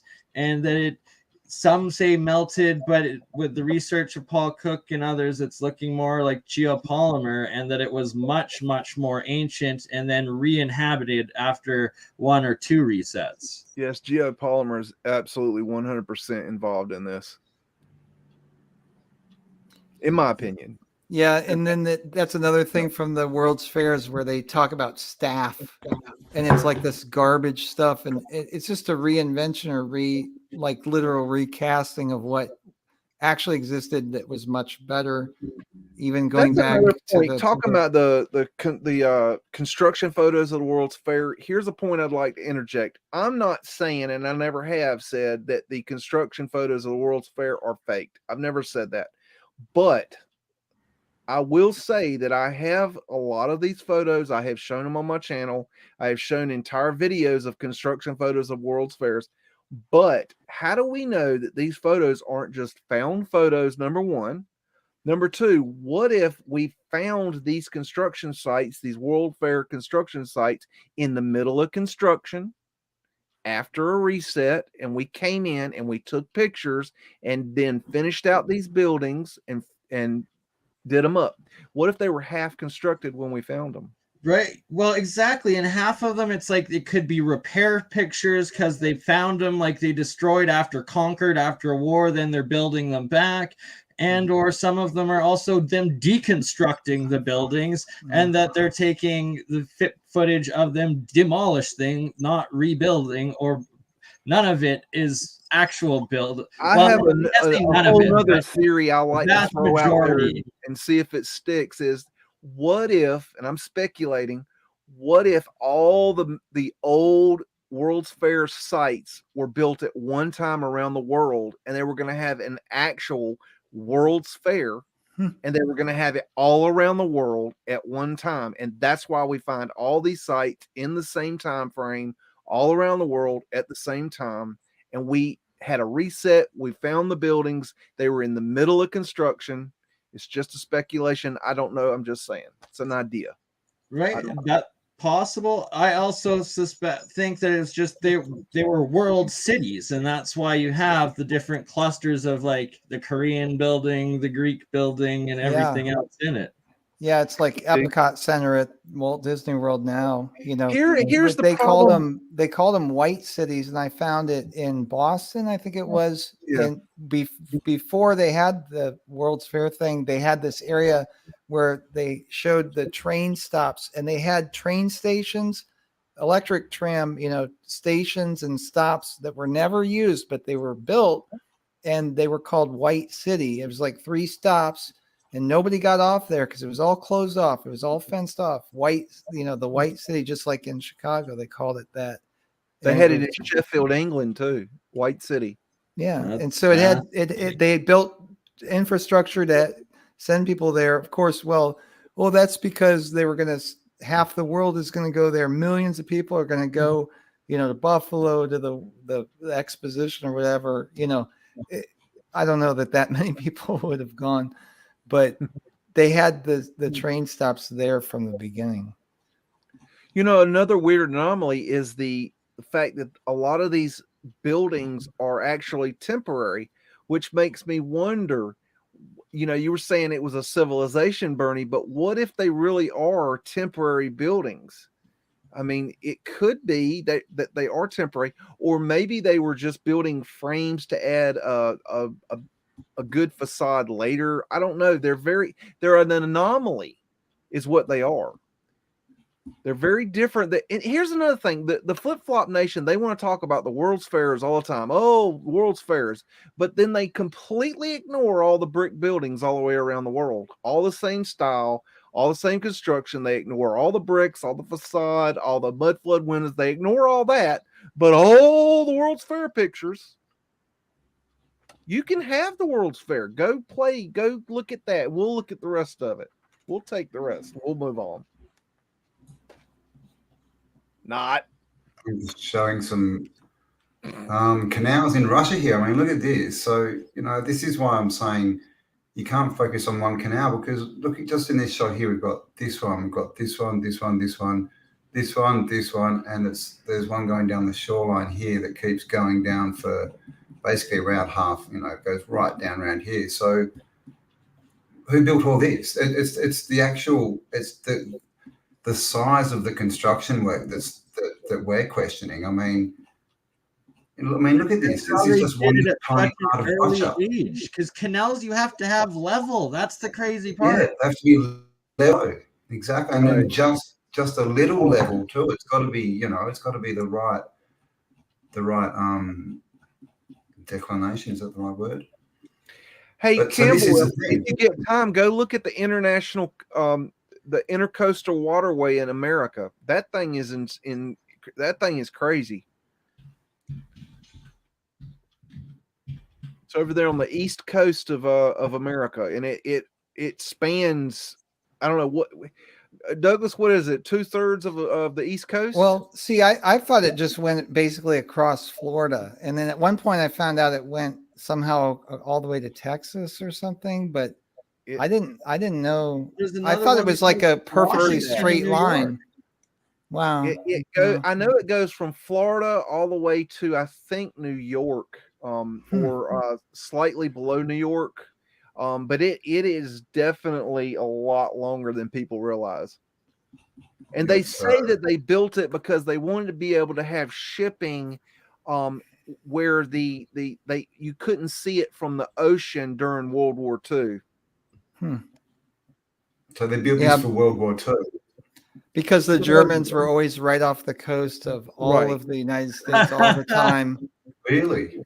That's what they say. That's the official story. They have a few stories of the Germans swimming up to the beach, you know, and trying to sabotage like communications or like it's crazy stuff. And the Japanese too. They did that on the West Coast as well. Oh yeah, that was the reason for the internment camps. Is you never know, saboteurs are coming, you know. Yeah, and it's interesting because that's like a lot like the one in Russia, right? Look how close it is to the beach. Right? And It's here. it's big, Beach is Campbell. here.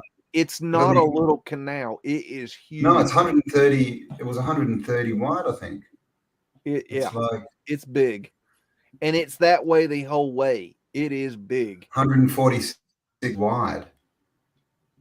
So it's huge. Huge. But look, but why would you build a canal right on the ocean? I mean, of course, sorry, to hide boats in World I don't War want to II. see some construction photos. I want to see construction photos from start to finish, all the way down, all the way up and down. I want to see Me the too. whole deal. And this is Russia. Is this the right place? I think it is. Am I in the right spot? Where are you? Russia. Yeah, this is right, isn't it? No, what have I done? I'm in the wrong spot. You got the plane upside down.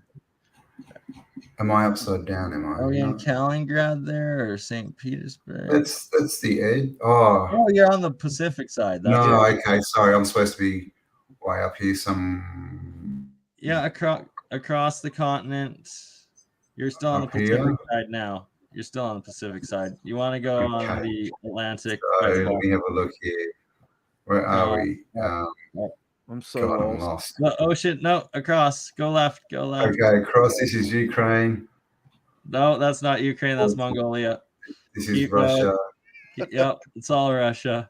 Keep going. Campbell, you're Okay. upside down, man. Am I really though? You're upside down. You're not really upside down. You just got to go left all the way. You're there. You go. This season. Now go left. No, you go back to Pacific. There we Yeah. go. Yeah. There. No, over a little bit Oh more. God, Left I a was little bit way more. off. Left a little bit more. Left. There you go. There you go. There's the Black or the Baltic Sea. Now you Oh got my the spot. God, what happened to my brain? Oh, I see it. Okay. I see it now. Because it's on a globe, so you got a little thrown off. Yeah, I know, right?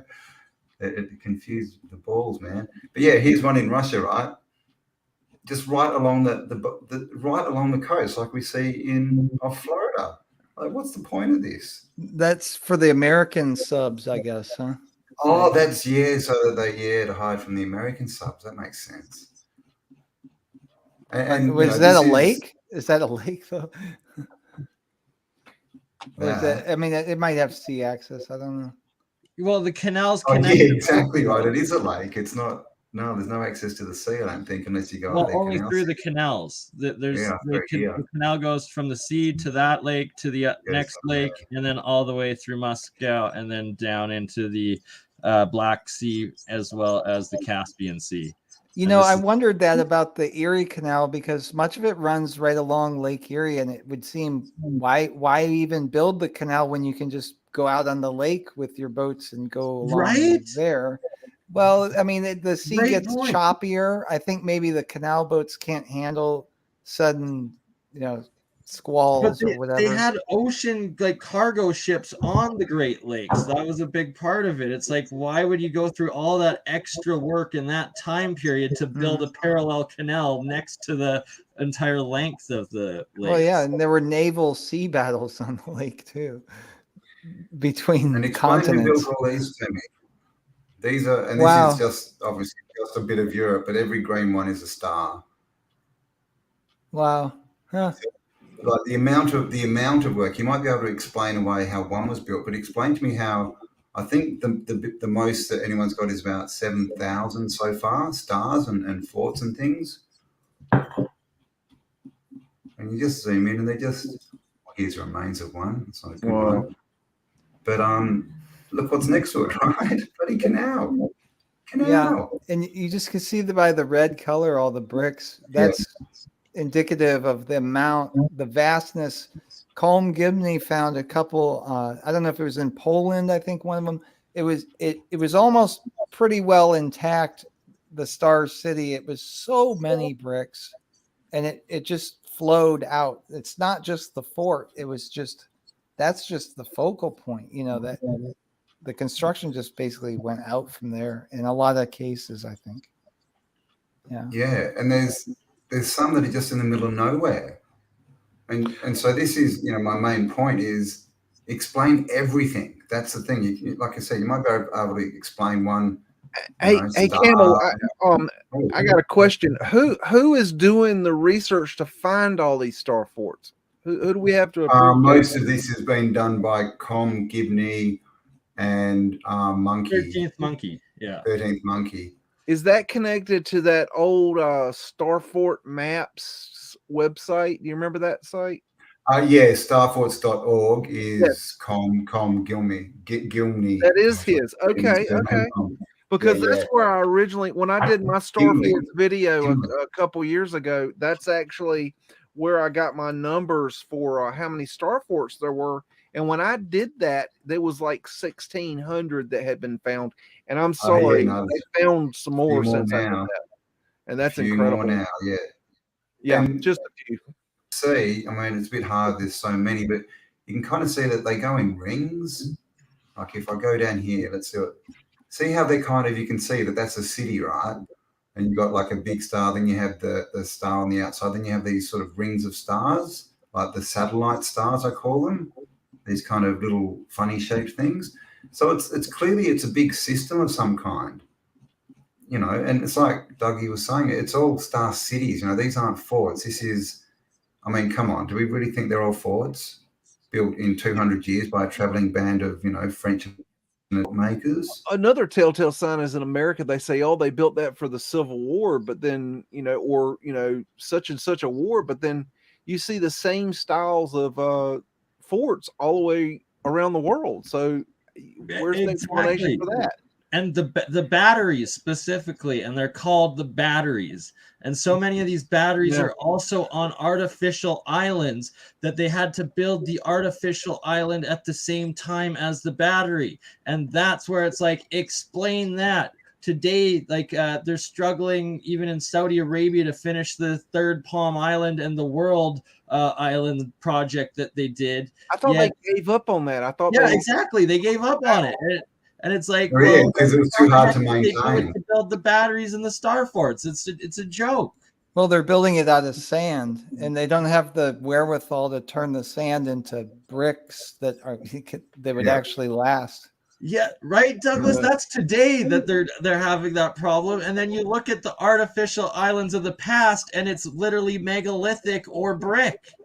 So it was more advanced then than they're doing now. Yeah.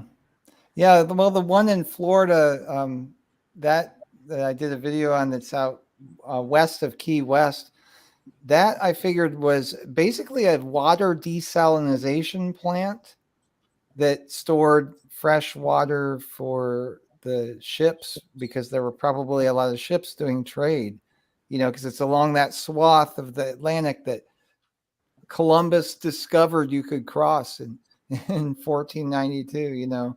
But if it was there as a trade route for a long time, then the ships needed fresh water. And that's basically what the thing was. It wasn't a fort used for war ever. No. Well, I mean, look at this is Madagascar. Same kind of canal. All right. Clearly man-made, equidistant edges in Madagascar. Yeah, so there are two kinds of canals. I'm saying the intercoastal waterway types, like that looked pretty large. And then there's the smaller ones that I was talking about, like the Erie Canal with the boats, that they all fit perfectly. I mean, there's just a little bit of clearance on each side. It's very precise. Have you ever seen San Antonio has the canal through the city? Have you ever seen that one?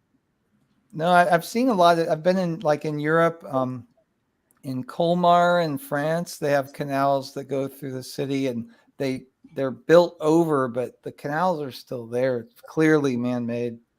Right. But is that the same thing in San Antonio, that type of thing? It's like I remember I went there when I was in high school, and I remember the canal went through the city, and it was down. You had to go down to get to it. And they had these shops all along the sides, but it's like stone built on the sides, if I remember correctly. But these things are all over the place. I mean, you could even kind of question the LA River. I don't know, stuff like that. I mean, not saying it's old world. I'm just saying it's something to question. I I mean, mean, but I look clearly, at I mean, the LA. ones that LA go through the is like city. huge old world stuff. I did an Hmm. entire show recently just looking at old world LA, like 8 hours of it or something. I mean, or 6 hours or something. It was like, do you remember that one, Campbell? No, 8 Oh my hours. gosh. God. They have some good photographs from early times in LA, and they have these big piles of dirt and then ramshackle homes and then some really robust buildings. Yeah, because they nearby. sluiced it. The Bunker Hill area. I think it's called Bunker Hill. They sluiced it just like they did in Seattle. They did the same thing. And what do you And, mean by that? What's that term mean? What they do is sluicing is they take a high pressure fire hose and they spray it at the mud and they turn it at the dirt and they turn it into mud and then they transfer that mud and they build up new land and they flatten out the area. They also did it in Kansas City, I believe. They've done it in quite a few places, but it's called sluicing. Okay. Yeah, I've seen the pictures of that where the homes are left on top in precarious ways sometimes. Yeah. Yeah. It's crazy. But I mean, that's official history stuff. But I mean, and they say that it's to regrade. What I think it is they're trying to get rid of the mud from the mud flood. They're trying to get that mud out of there and find a new grade because everything's so messed up. But well, your work on viaducts has shown they've gone through and leveled out all the cities, after the buildings have been built, clearly. Well, I think they did different things in different areas, but I mean, I've proved that Atlanta is and Cleveland and Cincinnati. And then I have other cities that are high on my list, like Chicago and New York and Boston. And London as being viaduct cities. And then I have a whole list of cities that people are sending me, and people are saying my city has the same thing. And so now I can't look into all this at one time, but I'm trying my best. Well, Chicago's interesting because they lifted the buildings, they put them on roller skates. I don't think they did. Yeah. I love the one they picked up and people literally just got underneath and carried it down the road. Have you seen that one? Yeah, yeah. And the person in the hotel, and they have guests in the hotel, and they have hundreds of workmen lifting it the whole time. They're thinking, well, I didn't know it was lifting. And here's my theory on Chicago. I think Chicago is quite possibly a viaduct city, and what I think they did was they came in and they raised the city via viaducts. And I think if you actually get down, boots on the ground, and do some urbex, I think you're going to find old world Chicago underneath the viaducts in Chicago. I don't think they raised Chicago. Now, that's just my theory. It's an opinion. And I haven't proven that, but I am working on that theory. Well, that's another point is, and did you guys touch on it before, is all the tunnels, right? All the underground rivers. And Paul went through one. Paul Cook a few weeks ago went on a boat through the Fleet River, which is now Fleet Street, right? And the Fleet River is like 2 stories, 3 stories underground. And that's probably a man-made canal. So that's a whole nother story, right? So cool. Yeah. Also, like all the aqueducts throughout South America that are identical to the so-called Roman aqueducts all throughout the Mideast and They have them in Mexico too. Yeah, exactly. All throughout Mexico and everywhere. And it's like serious research needs to start being done on taking samples of these old world architecture buildings and comparing them across continents. And I bet you're going to start finding very similar material makes, if not like matched identical ones. And also probably similar binders and things, but then natural what are they called, like amalgamates, like the actual bulk materials would be probably from the region, but it would all be the same. So same style and then local material. And I mean, how do you get aqueducts in South America, right? I mean, those Romans, they sure did roam, mate. They were roaming everywhere. I can't say a lot about South America, but I will tell you that every time we go and look at Argentina on my show, I just go nuts in Argentina. That place is wildly old world. It is cool. If you've never looked at Argentina, go Google drop into Argentina and just take a look around because it's phenomenal. South America's got some weird stuff. Sorry. I spent a lot of time looking at the area between Colombia and Panama where there's no road connecting North America to South America. There's the one place you would think there would be a road. There is no road. There's about 80 miles of gap. And there are old world structures there that are overgrown. After I made the video about it, I got some emails and comments from people who actually had spent time in that area. Like there were some people who were like trekkers, there's others like surfers. There's some good surfing in the area. And they were saying, yeah, it's just pretty well known. They're they say they're drug runners and things like that. That make it so nobody wants to be in the area, not even road construction, but it doesn't make sense. And so there you can take like an enduro bike or something across, but it's not easy. You have to portage your vehicle sometimes, but there's no reason they couldn't have a road. And there were old world structures there. They're just completely overgrown, wiped out. And they have been for at least a couple hundred years.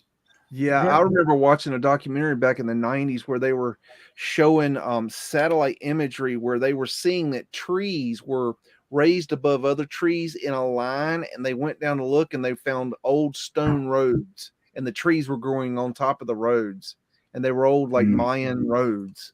Yeah, I looked at Google pictures. There's the broken up roads of where the gap is. There's broken roads just littered around, even on along the coast, along the beaches, as like wave breaks and stuff.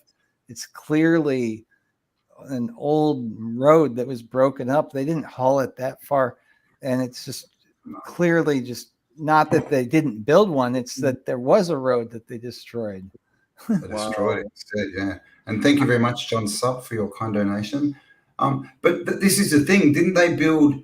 Like Miami, wasn't the reason that Miami sort of became, a city is because they built a road, right? Straight down through all the what are they called? The islands, the Keys, Florida like Keys. The Keys. Yeah, I mean, you look at the road to Key West is vastly longer. Yeah. That's over water. It's vastly longer than it would be necessary to connect up Panama and Colombia and connect two continents. Exactly. And what would be better for trade, right? I mean, you'd think that'd every reason for doing the Panama Canal, you have every of the same reasons to have the road connecting the two continents. Exactly, right. But it's so weird. I have an update on something I was talking about on my channel. So I just wanted to share this with you guys. I know you guys will love this. I have a guy that I work for. He owns a major demolition company here in America, and I mean major. He's a big dude, okay?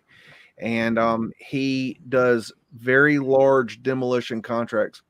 But every time I talk to him, I ask him, hey, what are you working on?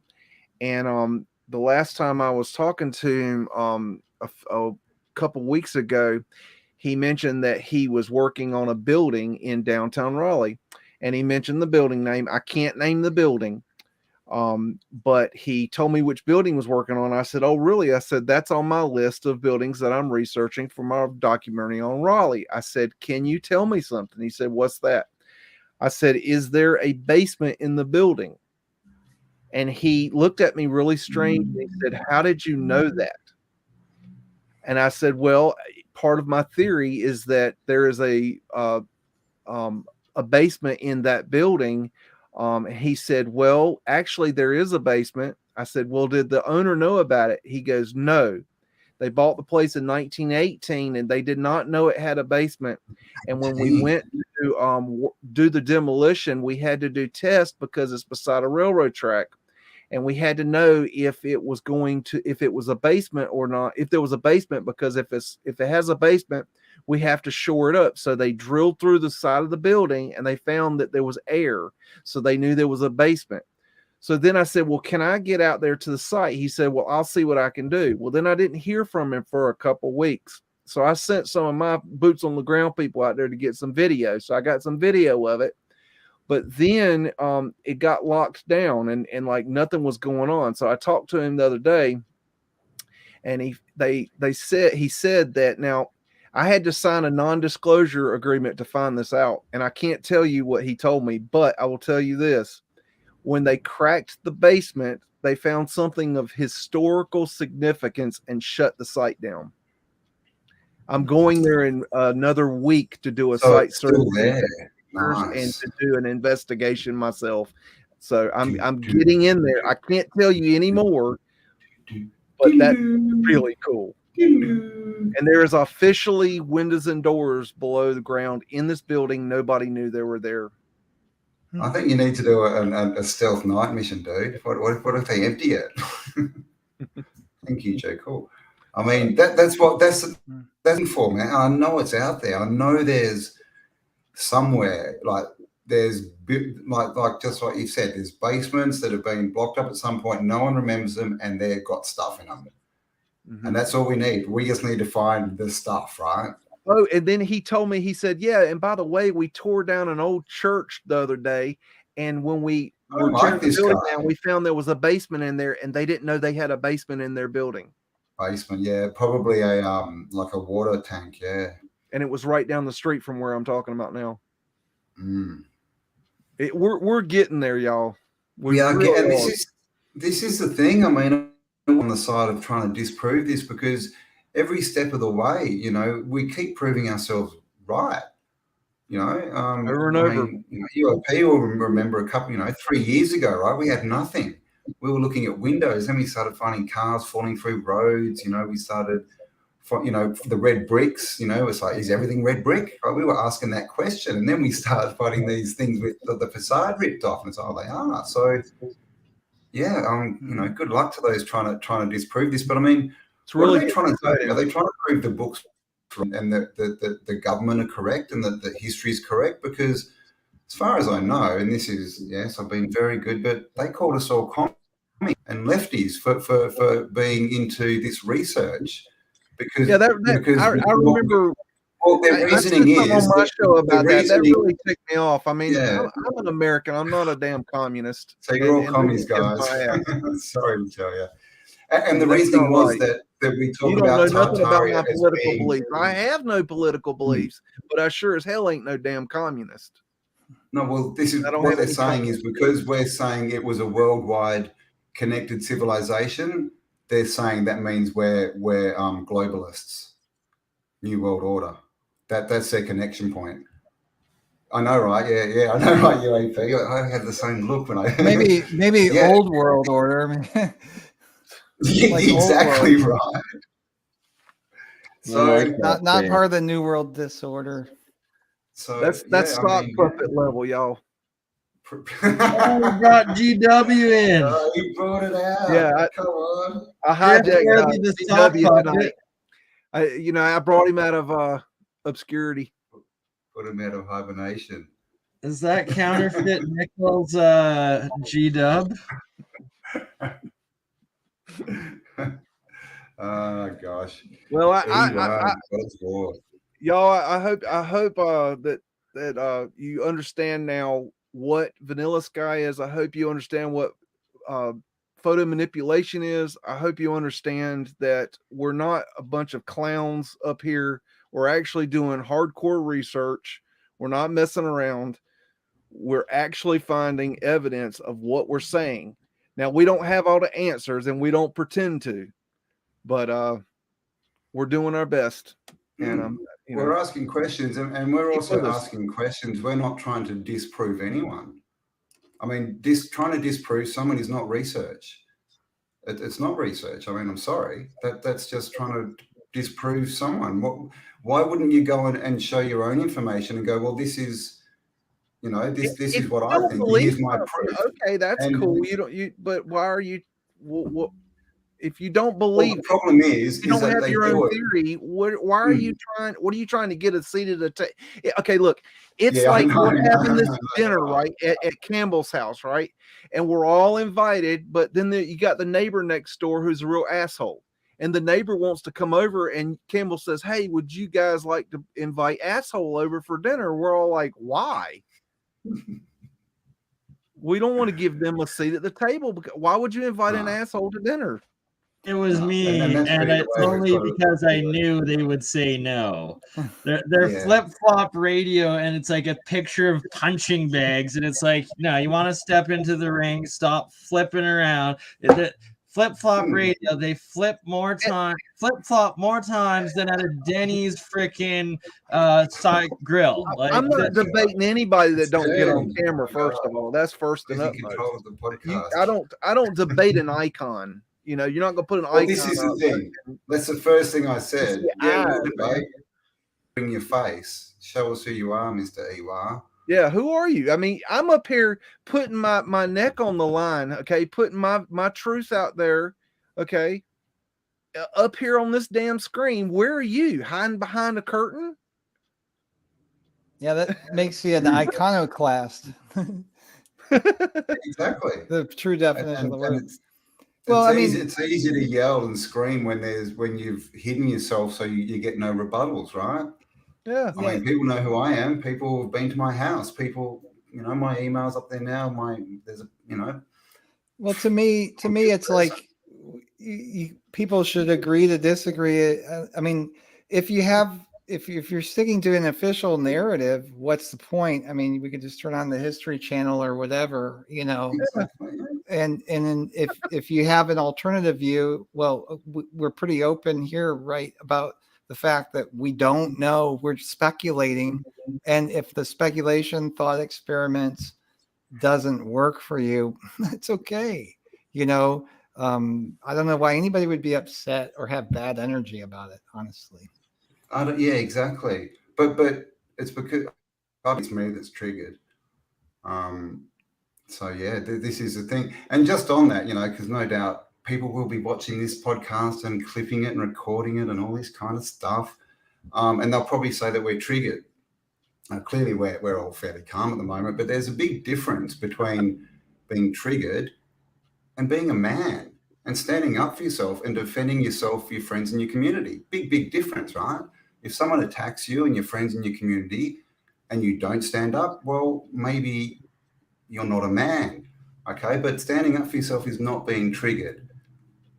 Just want to put that out there. Yeah, no. I have to say I'm not aware of what's been going on. Yeah, so I don't know what you're talking about.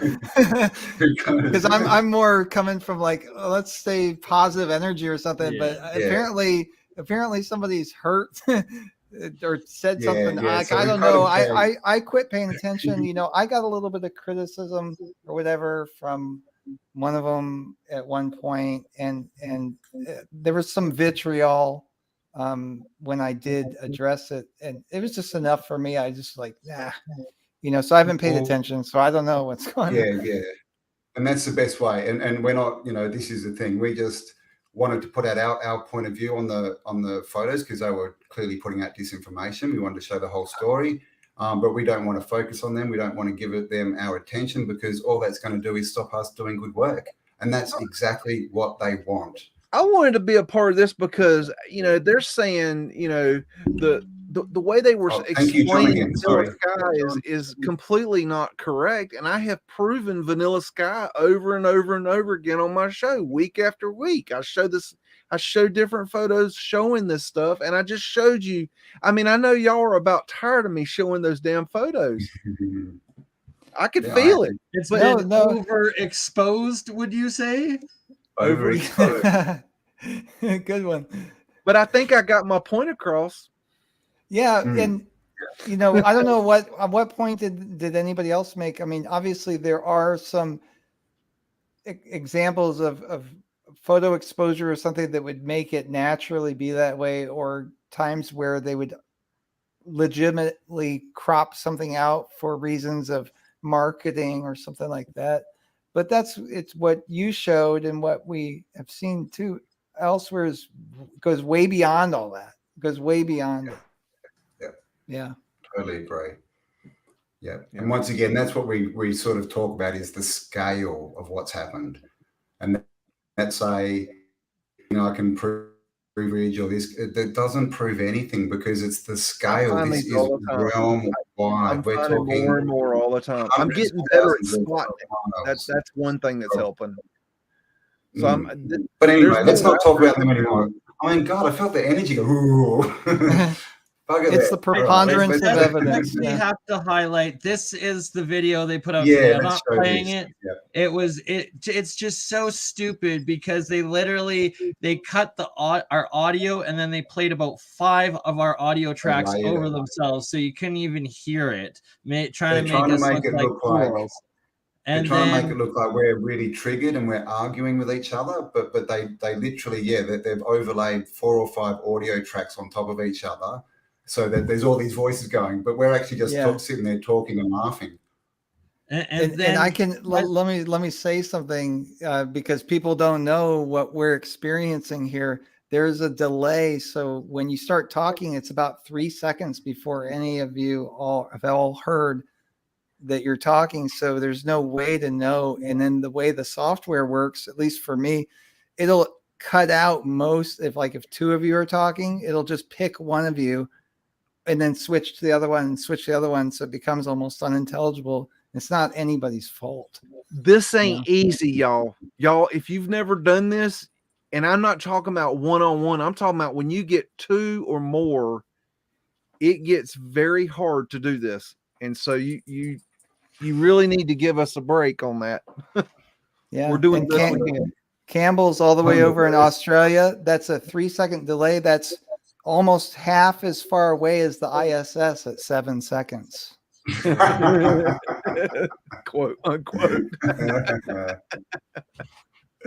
Of course. And we don't have to remind each other, okay, 3 seconds, 3 seconds, 3 second, man. 3 second delay. It's an actual delay.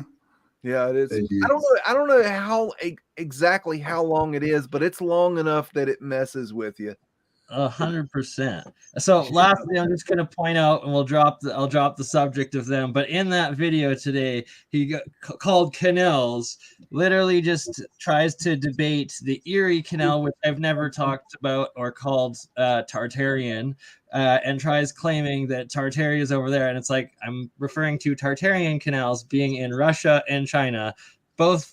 One's 6,500 kilometers long, one's 5,000 kilometers long, thousands of years old, and all he tries to debate and debunk us with is the canal from the White Sea, that little 200-kilometer segment out of 6,500 kilometers. Like, it's just ridiculous. Another thing, they were making a comment. He made a comment today. He said all the Tartarian researchers are monetized.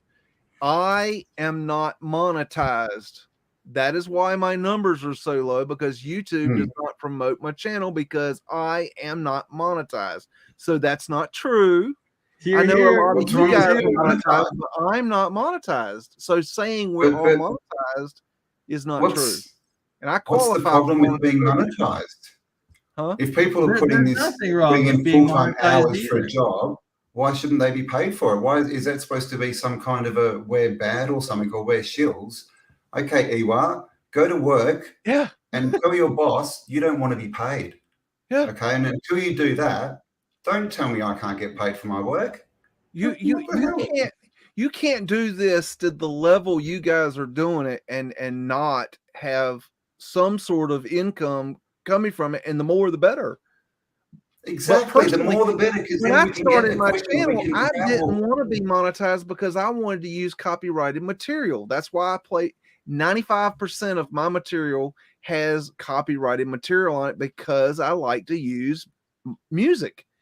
That's my choice. That's how I started my channel. Now I'm realizing later in my career here is that was probably a bad choice. That's why I've started the Stuffed Beagle Light channel, which is non-copyrighted material. And so I'm trying to get that one going so that I can monetize that one, so I can drive it to my main channel. But that's going to take so long to get going that it's not even worth talking about. But go sub that channel so I can maybe get it there one day, please.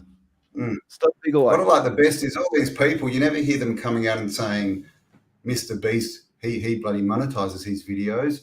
Oh my God, Joe Rogan, he monetizes his videos. Yeah, so yeah, okay. People are allowed to make millions of dollars for spreading, stupidity, but we're not allowed to make a weekly, living from actually researching. I mean, yeah, anyone with that attitude, I mean, I don't know any Tartarian researcher that's making $1 million. Matter of fact, I don't know any we're not making it. $1 million. And this is the thing: if people think that we're making, that we're rich or something, then yeah, come on, guys. Okay. If I was, I'm believe me, applying for other jobs right now because I'm not monetized. They keep deleting my channels, and well, I ain't no lazy bum, so you gotta work. You gotta do what you gotta do. Gotta do what you gotta do. I mean, I have Patreons, and that supports my channel, but I'm not monetized. But you should be, because we all I need to sh- get I- paid for this. well, And this whole thing about I the should be, truth but the should problem be is, free. in order to monetize my channel, I have to delete 95% of my content. That's like over 530 no, some just start another videos. one. And those are just the ones that have still remain. I mean, I've already lost 100 videos just due to copyright issues. Yeah, and the thing is, information is free, guys. How do you think we get information? So the choice is go and spend 100 hours researching, or spend an hour, watching someone's video who's done the research. And if you do, well, the price is you got to watch an ad or two. And if that's a problem, go and read a book for 100 hours. Like, that's your choice. That's it. Like, and seriously, I mean, this really gets to me, is that truth should be free, and anyone doing the right thing and actually trying to spread truth and help people, should do it for free and starve. But all these other people, they're allowed to make millions of dollars. You don't hear these people who criticize us. You don't hear them criticizing the millionaires, the billionaires, Babylon, the stores, the people who own YouTube, who own Google. No. It's just us little guys who are trying to scrape together. Well, the funniest part is like the other day I was showing one of my buddy Jeremiah's videos from his channel, and like he had gone out of his way to like make sure his videos weren't monetized so they wouldn't have ads, and I play it and there's still an ad. And he's just like, what the hell? You don't get a choice. I have ads on my channel. You don't get a choice. YouTube shows their ads whether you're monetized or not. Yeah, they don't care. They want their money. Oh my God. Yeah, it's amazing how that works. Yeah, it is amazing how that works, ain't it? Because I make music, compose it, publish it, through a label, and I can't even run ads. If somebody else uses my music, I can't monetize their video. It's amazing how others can do that to me all the time, but I can't do it. And I'm totally legit with the YouTube partner program and all that stuff, but it's just not an option. Yeah. It's not an option for me. It's just crap, isn't it? So, and this is the thing, we've still got to go and try and do other things now if we want to keep. No, this is the choice, right? We've got to either make money doing this, find other ways to support it, or stop what we're doing. That's really the choice, guys. That our choice is, if we get a job, this all stops. Myself with handyman work. That's how I earn my bread and butter. But to keep this going, to buy, it takes a lot of equipment to do what I do. I burn through hard drives like water. I mean, it's just it costs money to do this. There's on a program right now in order to make it work. It's not free. It's not. Make videos you want to watch if you can afford. No, for YouTube. No, don't. Does that mean we don't get paid though? Don't tell people that. No, every person can get you can pay for YouTube Premium, and then there's no ads. Any person can do that. But, that's what that was. Does that mean that we don't get ad revenue? No, we still get our ad revenue. You still get. Why am I saying we? I haven't even had a monetized channel ever. I'm not even monetized. Oh mate, I'm just waiting for my $20 next month. just want to get it. People could actually make a living doing this before the adpocalypse.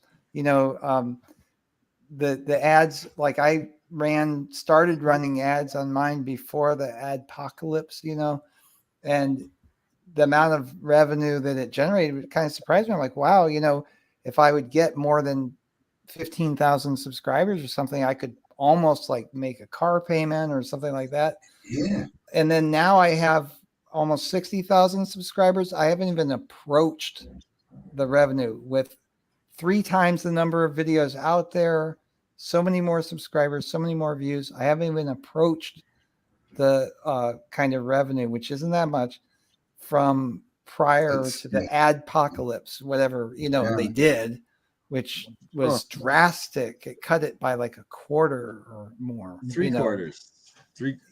Yeah. Oh, man. Like I was showing. Yeah, I cut it down to a quarter of what it was. Yeah. It was crazy. There's what's the program I was using? Social Blades. In an episode like a week or two ago, I was showing Social Blades, and my one friend, Alien Scientist, his channel, they've had him stuck at 109,000 subscribers for over 2 years, and it showed how they delete over 9,000 subscribers in 1 month, deleted like another 1,000 here, 3,000 there, like just crazy. And then it also showed they deleted 3.5 million views of his. Yeah, I had 148,000 views deleted in 1 day. Exactly. Like it's insane. It's insane. So anyone thinking you can make a living off of it these days, stuff. And the other thing is, like even if we were making money, we could wake up tomorrow and have no channel. Like that's what we just don't know. Everyone knows what's going on, right? And it's happened to other people. So, even if people out there with an income, especially in this niche, right? Talking about what I feel for anybody that loses their channel due to YouTube's bullshit. I really do. Yeah, that's YouTube's I know, so do I. assholes.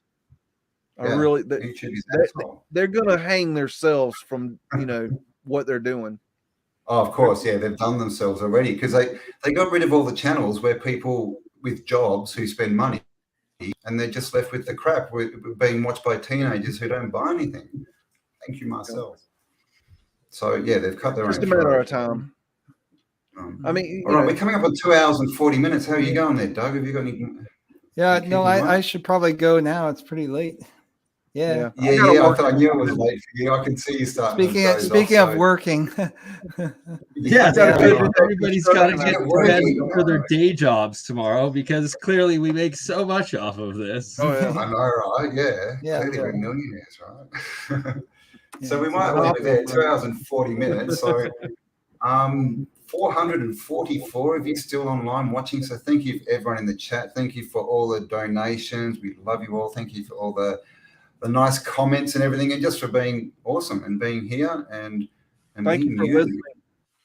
Thanks for listening. And of course, thank you to Doug. First time we've had a chat in a while. First time on the round table, and Biggs, and of course Bernie as usual. So hope you enjoyed that one, guys.